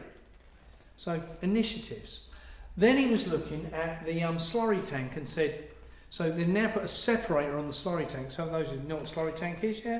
So a slurry tank's where all your juices and all your pee and all your runny poo and everything ends up in the slurry tank. Take it out, put it on the ground. Now the problem is traditionally, and I know this from experience, if you put raw slurry on the ground and the liquid goes into the ground within about 20 minutes, but the solids stay on the top, and then when you come to then graze your cattle, they're eating that. Yeah? So you've got to do something with it. He's put a separator on the slurry tank to separate all the solids out and all the liquids out. So as a result of that, they put the liquids on the grass and it disappears in. They use all the solids to put in their maize fields. So as they're ploughing, turning that in with the maize. It gives them the ability to be able to do different things with it. So there were some things that I saw on the farm, as much as it isn't my style of farming, I still saw some brilliant initiatives. And that's what we're seeing on all these farms across the country. The people, the farmers that are stepping up. And the one thing I've ever noticed about British farming, and this is why I always, when they started talking about the 2030 agenda, when I first heard about it when I was 21 years old, and laughed about it, and I thought, well, this isn't going to ever cut in, because I'll tell you what I know about British farmers, they're going to want to produce food. Okay? That's what we're good at. However, here's the crux. The crux is, if you pay someone enough not to grow the food, they'll take the option not to grow the food, because they're paying more money to do less work. Who wouldn't want to take it? So, as a result, what happens? We end up with less farmers producing food, which is where we are now. And our food is doing that. And I mean that. It will bottom out winter this year, and then we have an issue.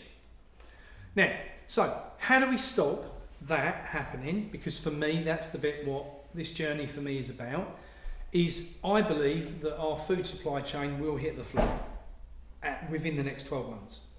And it will hit it with a bump. Now, the only thing that will stop that happening and causing carnage in the country is people like you guys, and you over the back there, young man, and lady there, producing more food.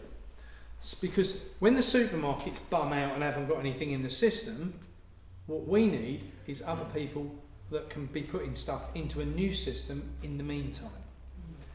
And I would suggest, and I do ask this of the room, is there anyone who's ever written to an MP? Yeah, several of you? Did you get the response you were hoping for? Okay, I've got a different solution. Because they're never going to reply, because they get 1,000 letters a day, they don't even care, right? Find who your local organic, chemical-free farmers are and write to them, right? Ask this question. 1, is there anything that you produce on your farm that I can buy direct from you, because I'd rather give you the money than supermarkets? Is there any way I can assist you in that production, right? So it might be that you don't want people on the farm. You go, well, we don't actually need any volunteers. But I'll tell you what you could do. If I post something on Facebook, you share it. Tell your friends, when I buy a box of meat, how great it was. So we can all help in different ways. My mum, and Gloria will testify to this, I've been on this journey for quite a long time talking about this stuff, and my mum is, darling, just stop it. Can't you just get a job like everybody else? Nope. You didn't bring me up to do that. The other day we called there, and my mum is rocking about the fact of the chemtrails. Look what they're doing to our sky. Look at that. They're spraying all that stuff on us, and this is someone who is now starting to wake up. And that's what we're seeing a lot of. The people who are waking up, they're waking up to the fact that if this stuff's coming down from above, and we need to be healthy, we need to eat good quality food. So as a result of that, good quality food is only going to come from the new people coming into the system. So how long have you guys been farming? 8 or 10 years. 8 or 9 years. And you're on 100 acres, you were saying? We've only got 5 acres. 5 acres, you're to be renting out and so forth. So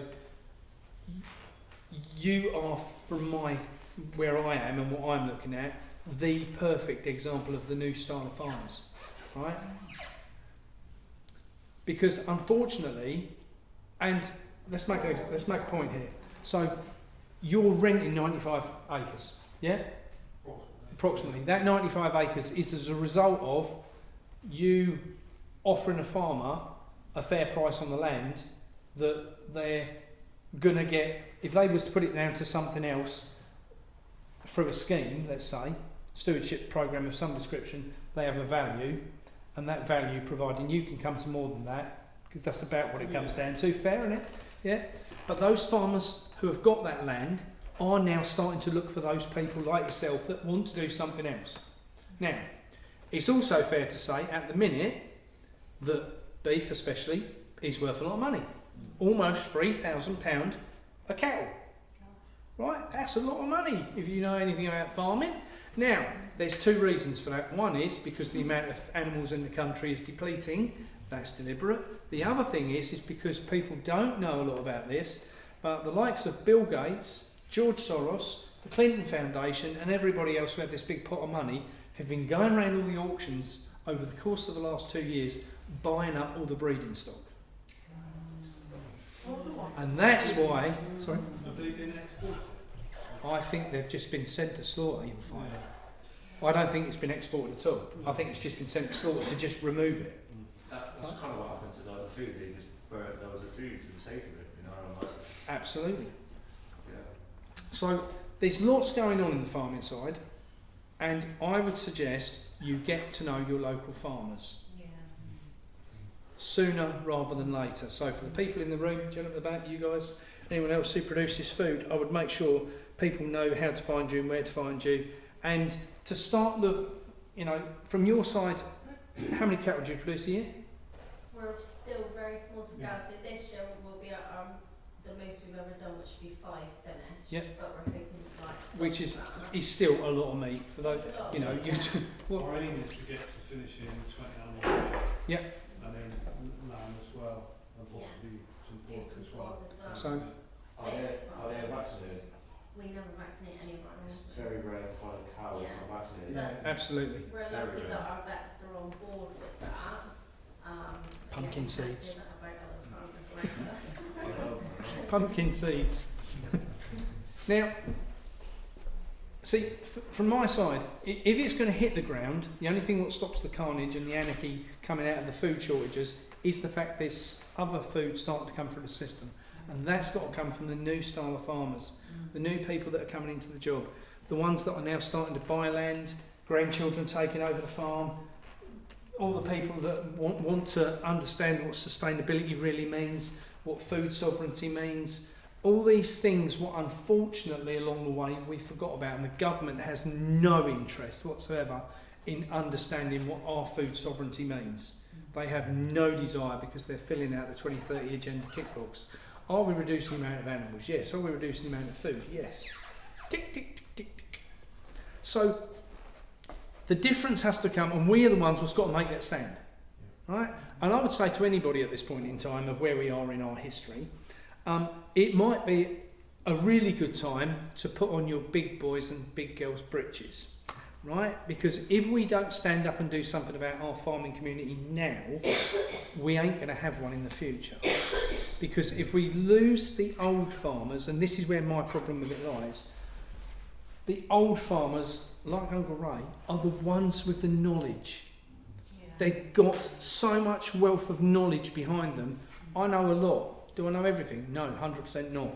Would I like to know more? Yes. And the interview I did with Paul the other day in Wisbech, in King's Lynn, Wisbech, was mind-blowing. If you haven't seen that, watch it, because just stood in a field of cows, talking. He's just set up a little dairy herd and he's been producing beef and so forth, and just talking about the cattle from his side as the farmer. The flipping knowledge the man's got is untrue. They're the people we can't afford to lose at the bottom of the system. Now, it might be those farmers have a different place to play. Like me, I ain't growing this year. I don't know where we're going to be next year because I don't know. What I do know is I've got a lot of knowledge. I can advise a lot of people along the way. I can encourage some people along the way. For me, if I can achieve that, then great. Does it put food on the table? No, but I've kind of come to the conclusion that most of the farmers who I talk to say, Mark, don't worry about it, you'll get fed along the way. And that's what we're finding. People kindly putting us up, coming to our rescue during the day when the van breaks down, and all these things which, you know, we've been blessed with as we're travelling around the country. Now that's only become available as a result of people being concerned about what I'm talking about. And that only comes out of one thing, you guys caring. Now, I'm done. Any questions? Do you mind if we do some questions No? and answers? Yeah, that's what I just said, yeah? Any that's Q&As? great. Your point about your, like the farm you went to where the guy cuts the grass and feeds it to the animals in the shed. I mean, I don't know about cattle or any livestock, but I know when I grew up, we were never allowed to feed cut grass to horses or rabbits because we were told it's too acidic and it would damage them. This goes in to make silage. It's not fed directly to them. It goes in to make silage. Oh, okay. So you might turn it into silage and that comes out. And, yeah. So you don't feed it neat. Yeah, because when you said you cut it fed it to them, I thought, It's all put in clamps. Yeah. yeah, okay, Sorry. that's right. Questions? Could I just Yes, ask Sharon. the surname again of the USA organic farmer? Yeah, so Joel Salatin. So, Joel Salatin. Now, How do you spell his surname? Joel, Joel. OEL. Yeah, Joel Salatin. I think it's Salatin. I think it is. Sorry, I didn't get the surname. Salatin. I think it's Salatin. I think it is. Now, we were in Derbyshire doing a speech, and this guy came walking towards just before the speech had started, and and I looked at him and I thought, well, you're either a copper or a bailiff, I'm not sure which. He's got that presence about him. And I stood there and he said, are you Mark the Bowlerhat Farmer? I was like, yep, that's me. 200 people in the room, you ain't going to get me out of that argument. And he said, I've got something for you. And he went to his briefcase, opened his briefcase, and I thought, oh no, he's going to serve me with paperwork over something. And he pulled out this book and he said, hold it. And he was like, do you know a guy called Trump? And I said, yeah, sure. He said, you know JFK, who's working with him to bring in the new food policies? Yeah. He said, one of his advisors is a guy called Joel Salatin. I said, oh, right, I know Joel. I follow him on social media. He said, he sent this book for you. And I was like, whoa. So this guy's sister was working with Joel in America, and he said, I need to get this book to the guy called the Bowlerhat Farmer in England. So she put the book in her briefcase, come back to England. She said to her brother, and he said, you're never going to believe this, I'm with him in Derbyshire tomorrow. There you go. Now, Joel is a wealth of knowledge. You need to track him down on social media and watch his videos. He is just, you guys will love him. You organic farmers will love this guy. If you don't know who he is, track him down, he's fantastic. Questions? None? Have you ever looked at the scalability of producing food in a more sustainable way? Like, I don't know if there was a guy called Will Harris in the States, I'm not sure if you've ever heard of him. I've not. He's a farmer, I think 5th generation, who made the transition into regenerative agriculture from years of his previous family farming it the conventional way. Yeah. Really fascinating interview I listened to in Joe Rogan, I think. I did see it. Yeah, Yes. and he sort of described how the whole community Yep. sort of regenerated the town as well, as a broader. He was an elder guy, wasn't he? Yeah, and I think his daughters. Yeah, that's right. I remember the interview now, and I remember because They were in a town where there was about 100 people and nobody had a job. That's And now the whole yeah. town's employed, aren't they, Yeah. by his farm? That's Produces right. the food, sells it out That's to right. the states. Yeah. But he made the point that the conventional system can't continue because we're degrading the soil Yep. and we're not going to be able to put the inputs in to Yep. keep farming. But he did say that regenerative agriculture can't be scaled up to meet the Yeah. demands of growing Yeah. population. I think there is a time and place for all types of farming. I think the problem we have at the present is all farming, 99% of farming, sits on the wrong side. So we're growing a lot of crap and we need to be growing a lot of good stuff. So I think what there is that a lot of farmers that are not producing really good quality nutritional dense food now have the land that could be in the future. Yeah. But Yeah. what I think there is a transition period, and that's what a lot of these stewardship schemes have been about, getting that transition in place. Now, I'm not saying they're right or wrong, they're very different in my opinion to the way I think things should be done. However, for me, when I took on my 12 acres and had that for 10 years, for the first 3 years I didn't earn a bean. I'd done money, I did about 25 grand a year and just got myself into shed loads of debt. But I wanted to produce good quality food. So I had to just keep going, and eventually year 4 we earned something, year 5 we earned more, and year 6 it came good. What the stewardship programs have allowed people to do is to get that, start putting the goodness back into the soil and get paid for it. Now it might be they don't produce anything on that soil yet, but I think in the future those fields that have sat down as lays or sat down as fields full of flowers or anything else, what's had a chance to rest that soil and lots of organic matter going into it, are going to benefit in the future. And I think that's where the future food system has to come into place. But my only concern is, have we got enough time left Yeah. in between the system crashing and that taking shape? And that's the bit that worries me. And I think the answer is no, we haven't. And that's the bit where I say to people, buy some tins. I think that would be the time to stock up. But it's a good point. Can it scale up?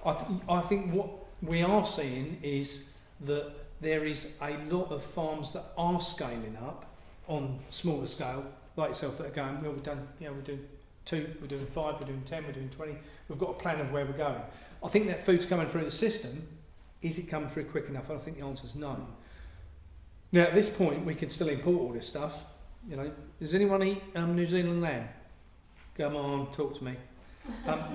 New Zealand lamb. Just to tell you about New Zealand lamb. I don't know if anyone knows this, but I, in my naivety, thought when New Zealand lamb comes to the UK, because I'm naive, I believed that it came in frozen. No, it comes in carbon dioxide tanks. Know that?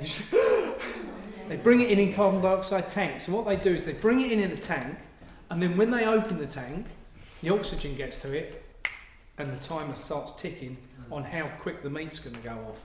And the longer it's been in there, the quicker it goes off. So that's the reason when you buy meat from supermarkets, it hasn't got very long life. Straight away, you buy meat from these guys, I guarantee you it will last for bloody months. This is the problem. People think, well, I bought a leg of lamb and I bought a leg of lamb. No, you didn't. You didn't. They're two completely different products. That is good quality food, and that is tripe. Why And- can't we freeze lamb? I don't understand that. Oh, you can. But what I'm saying is, because they soak it in carbon dioxide chemical liquid to get it over here, Yeah. it can take months to get here. Yeah. Do you want to be eating that once it's been soaked in everything when it gets to your plate? I don't. You know, for me, I want to be buying something off a local farmer that I can say, you know, how good Larry tasted. You know, because Larry was a good lamb and now he's on the plate. I want to know, you know, has it had any chemicals? I want to know the answers to the questions, and the only person who can give me that answer is the farmer who's produced it. And the supermarkets lie to you at every opportunity. Yeah. They have all these beautiful farm names, you know, like Rose Cottage Farm. It doesn't even exist. It doesn't even exist. They're liars. Cool.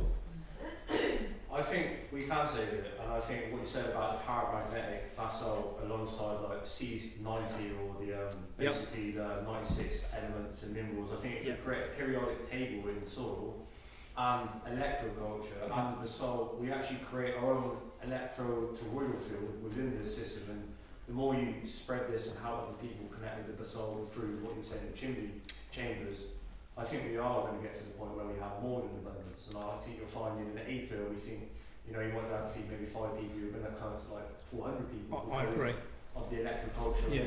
I know they're using their own electronic systems, but for me, since COVID, it was about the tower systems that they implemented, Yeah.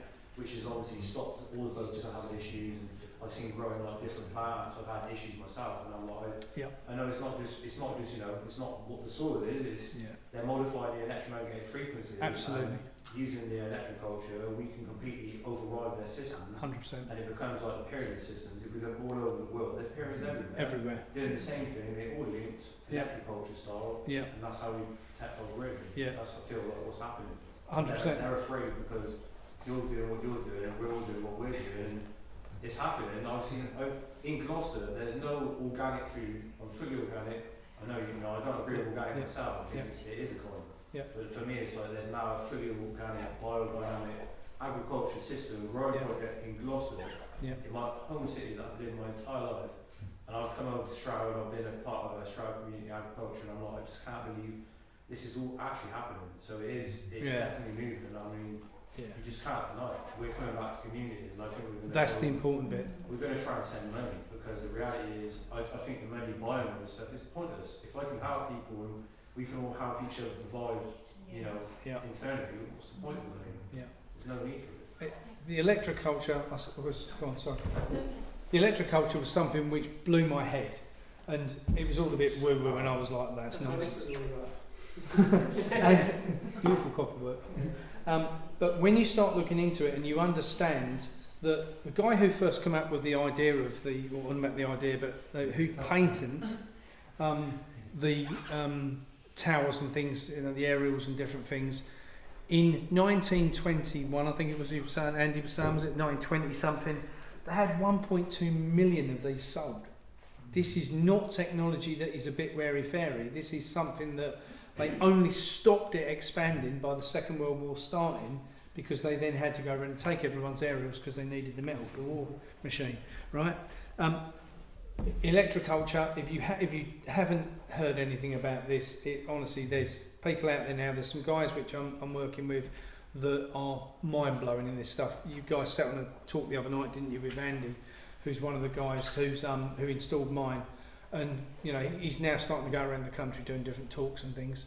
Is he contactable? Yeah. Ask me at the end. And you were saying on the way here, he comes and stays down this direction, doesn't he? So he's down here in the summer some point, where he comes down and stays in some glamping unit locally. My suggestion is you get that man in a room and talk to him. I genuinely mean that. His knowledge, Andy Munro. So they're from Electroculture GB. The knowledge he's got about this, just give you an idea of how you can be worried about certain things in life. Gloria will testify this. We installed an aerial on the farm. Antenna went up 6.2 metres, getting electricity. We had it installed 10 minutes, and we had a Black Hawk helicopter circling the farm. He was wondering why the chemicals couldn't penetrate the land, because I'm convinced with electroculture, it's got the actual chemicals being able to disperse in the land as well. I think that's the reason why. One of the other things I did find out, and I don't know if anyone's come across the guy called Hans Gunten. Hans is a mind mess. With Hans Gunten, ask me at the end, I'll get it off my phone. Gunten. I just wonder, I watched a video that you did recently, I think so, over the last few days, about the injecting of animals, and there's been a lot of problems with that. Can you tell us a bit about that? Yeah, well, I think there's been miscarriages and massively. So what they've done in the past year is, obviously DEFRA has certain things which they will, and they get the vets to push this down. Certain drugs which will prescribe certain mineral licks which we can have, whatever it might be. And as a result, I think it was something like 1.8. Sheep would normally have 1.8 lambs, this particular farm was talking about, and this year it's only got 1.2 lambs. And that's come about as a result of whether that was birthing issues, stillborn, not getting pregnant to start with, so they've got all sorts of issues going on. and they've now started, and Roger's one of the people who's looking at this, and he's been looking into the fact that is it the food, or is it the injections, or is it the mineral licks? And for those who don't know what the outcome was, the mineral licks, what were issued this year through people like Mould Valley and people like that, was a new one what came on the market, and it was 100% the licks. And people are going, oh, didn't know that, right? They get us at every opportunity they can. And so, I don't know. It's more that what wasn't in it, because obviously you give your mineral lick to your animals going, so every time it licks it, it gets minerals. So what you're looking for is them to have more minerals, so you give them the minerals. And they weren't getting it, and loads were aborting and loads of issues. That's what I say with the soil. If you mineralise the soil, the cows eat grass. And Absolutely. They can just eat grass in abundance. The importance in all of this is the nutrition of the soil. You know, and we need to look at things like, you know, whether that's the bio, whether that's the minerals. Selenium is one of the biggest things what's missing from our soil now, which used to be there, and it's something you can add quite easily. And the B12 one, there's a mineral, I can't remember what it's called. It's a blue mineral, but it's missed. Right. It creates a vitamin B12 in the soil. Right. I can't remember what it's called off the top of my head. That's why even people that eat meat are B12 deficient, isn't it? Yeah. Well, yeah. So there's all these things going on. Any other questions? Your electrical pole, does it connect to wires into the ground? Yeah, so we had the chimney pot ones what we installed, then we installed the antenna. The antenna 6.2 metres tall, and that comes down to a wire to the ground which runs along the front of all the beds. That goes on the north end, and then all your wires run through, and they go under your beds. I've not tried this yet. Really easy to install. Is there a video series we put them online to get more information? Yeah, and so if anyone wants to be added to the WhatsApp group for the electroculture guys, give me a number at the end and I'll get you all added, and then contact the guys on there, because there's so many people now. You know, I think they went over 100 people the other day on that group. All people like small farmers and allotmenteers and people who just want to know a lot more about this stuff. So they sell the kit. You know, it's not something they do for nothing, don't get me wrong, but there's a lot of information what you can do, a lot of the stuff yourself, and you can buy the kit and install it pretty easily these days, I have to say. That's their next step to all of this. Question back here. In your view, is regenerative possibly a dangerous word in terms of it becoming greenwashing? Yes. Yes. Supermarkets have jumped on it already, haven't they? Absolutely. Yeah. We'll talk about washing especially. Did anyone see my video I did about vegetable washing? I did a flippant conversation outside. I was doing an interview outside my shop, and with Richard Vobes, and I said about vegetable washing, and I wasn't talking about with a bucket of water. So for those who do supermarkets especially, they're very guilty of this, and they will do anything to sell products. Remember that. So they buy in stuff from, let's say, lamb, let's say from New Zealand, bring it in, package it as English, and sell it on their shelves, right? And that is illegal, right? And I brought it to their attention. And I got a call from Red Tractor, because the Red Tractor are a certified organisation that looks after farmers and you know, make sure that they're doing everything correctly and make sure stuff like that never happens, they told me. And I brought it to their attention and they threatened me with legal action. So I did a retraction video and said that I was very sorry, and I said to the woman, I've done the video and I spent 10 minutes apologising, saying what a bad boy I was and that I would never do anything like this again. And then right at the very end of the video I added one line. But of course, if you know anything like this is going on the farm you work on or a pack house where you work, just let me know. Red Tractor were inundated. They had about 80 phone calls the next day of all these people all across the country that run onion plants and potatoes and wheat and all sorts. It was just brilliant. They didn't ring me again. So, but I do think, like you say, I think the issue of the everything on the green side, I think we have a very big problem with, and sustainability is, for me, supermarkets will say we've planted 500 trees, aren't we brilliant? And it's just a tick box. It doesn't mean anything to them at all. And I think, unfortunately, you know, You get someone who, if you understand the regenerative side, and you're, you know, my cousin Mike, he's got this 15-acre council farm. Christ, he really understands. I thought I knew a lot, but this kid just puts me to shame on what he knows about the regenerative side. He's making sure his hedgerows are in. He's making sure he's got his woods in. He's making sure he's got his nuts planted, and you know, every possible thing. He understands the whole biodiversity of the farm. You need it all. You need it all, exactly. And I think, unfortunately, supermarkets are really good at selling people the dream to get what they want out of it. And all they want out of it's Tesco, £6.4 billion this year, was it? You looked today, didn't you? Some outrageous amounts of profits. That only comes as a direct result of us giving them their money. Just stop giving us it. You know. That was just me doing my hair.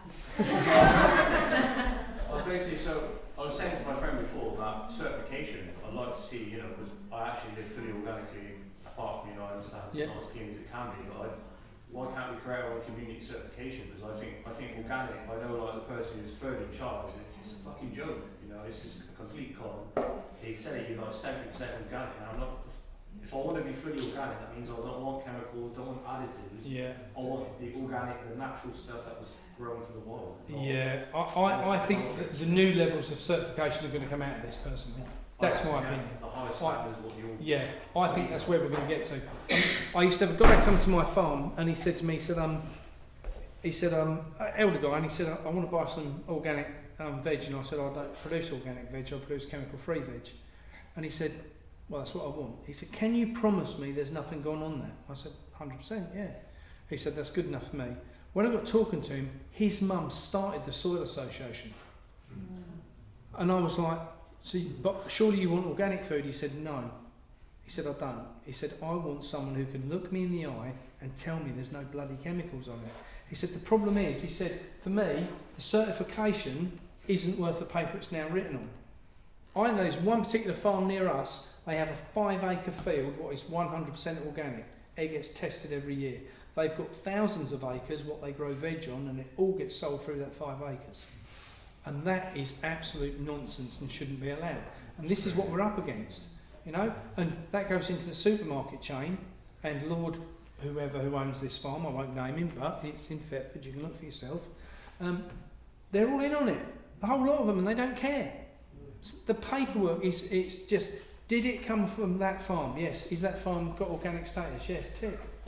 Well, I've noticed that, you know, when you say organic, you'll get a load of organic liquid nutrients, and then just put that all over your soil. I'm like, that's not really organic for me. What you said, your grandfather, compost teas on the field and end, you know what I mean?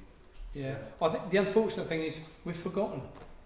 We've just forgotten, and we don't practice that anymore. And that's what we need to get back to.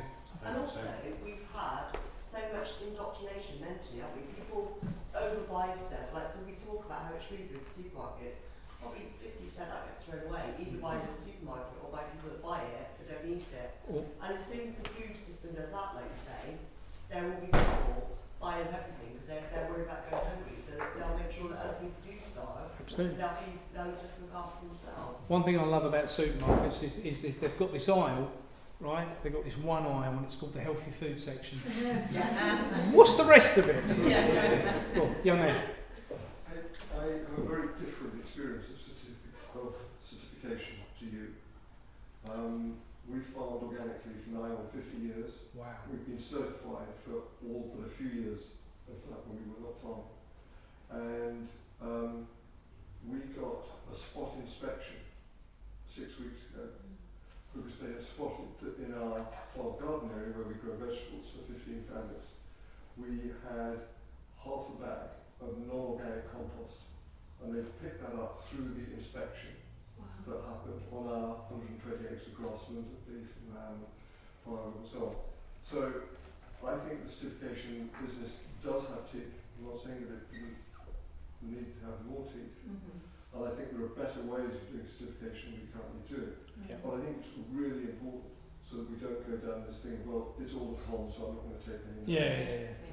That's really Yeah, but I think that goes to prove how difficult it is for your side just to keep up with that as well. Like you say, over half a bag of compost, and when you take that over an entire 100 and odd acres, you know, you're not talking about a handful every flipping field. It's just, and that's where my gripe lies with it. You know, is there has to be a balance in between. I get that, and like so, from me, I'm like you. I want to be outside of the system, but there needs to be a lot more honesty in the food system, and that's one of the things we're missing at the moment. Yeah. You know, really, really missing. Any other questions? Go on. You mentioned you had some seeds that doesn't work. Is that because they've been stored differently, or? I'll quickly cover seeds. So, one of the things which I noticed, and coming back to the guy Hans Gunton, what I was going to talk about, give me 2 minutes, please. One of the things which I rang Hans about this year and said to him, Hans, I've got to ask this question. There's a lot of stuff coming down from above at this point in time, and heavily in that is aluminium. Yeah. How do we, as farmers, deal with that? And he said, okay. I said, because I've heard that organic land can deal with that aluminium and traditional land can't. And he said 100%. He said, so how it works is when you've got dead soil with no goodness in it and no natural bacteria and no bio, no organic matter, crap comes down from above, lands on the field, and as a result of that it sits on the top and sinks in and just sits there and kills the soil more and more and more. If you've got good quality organic soil, it eats the aluminium. I'm going to paraphrase this, but it eats the aluminium. What eats the aluminium? Sorry? What eats the aluminium? So the micros, and it then turns it into a type of aluminium that the plant can absorb.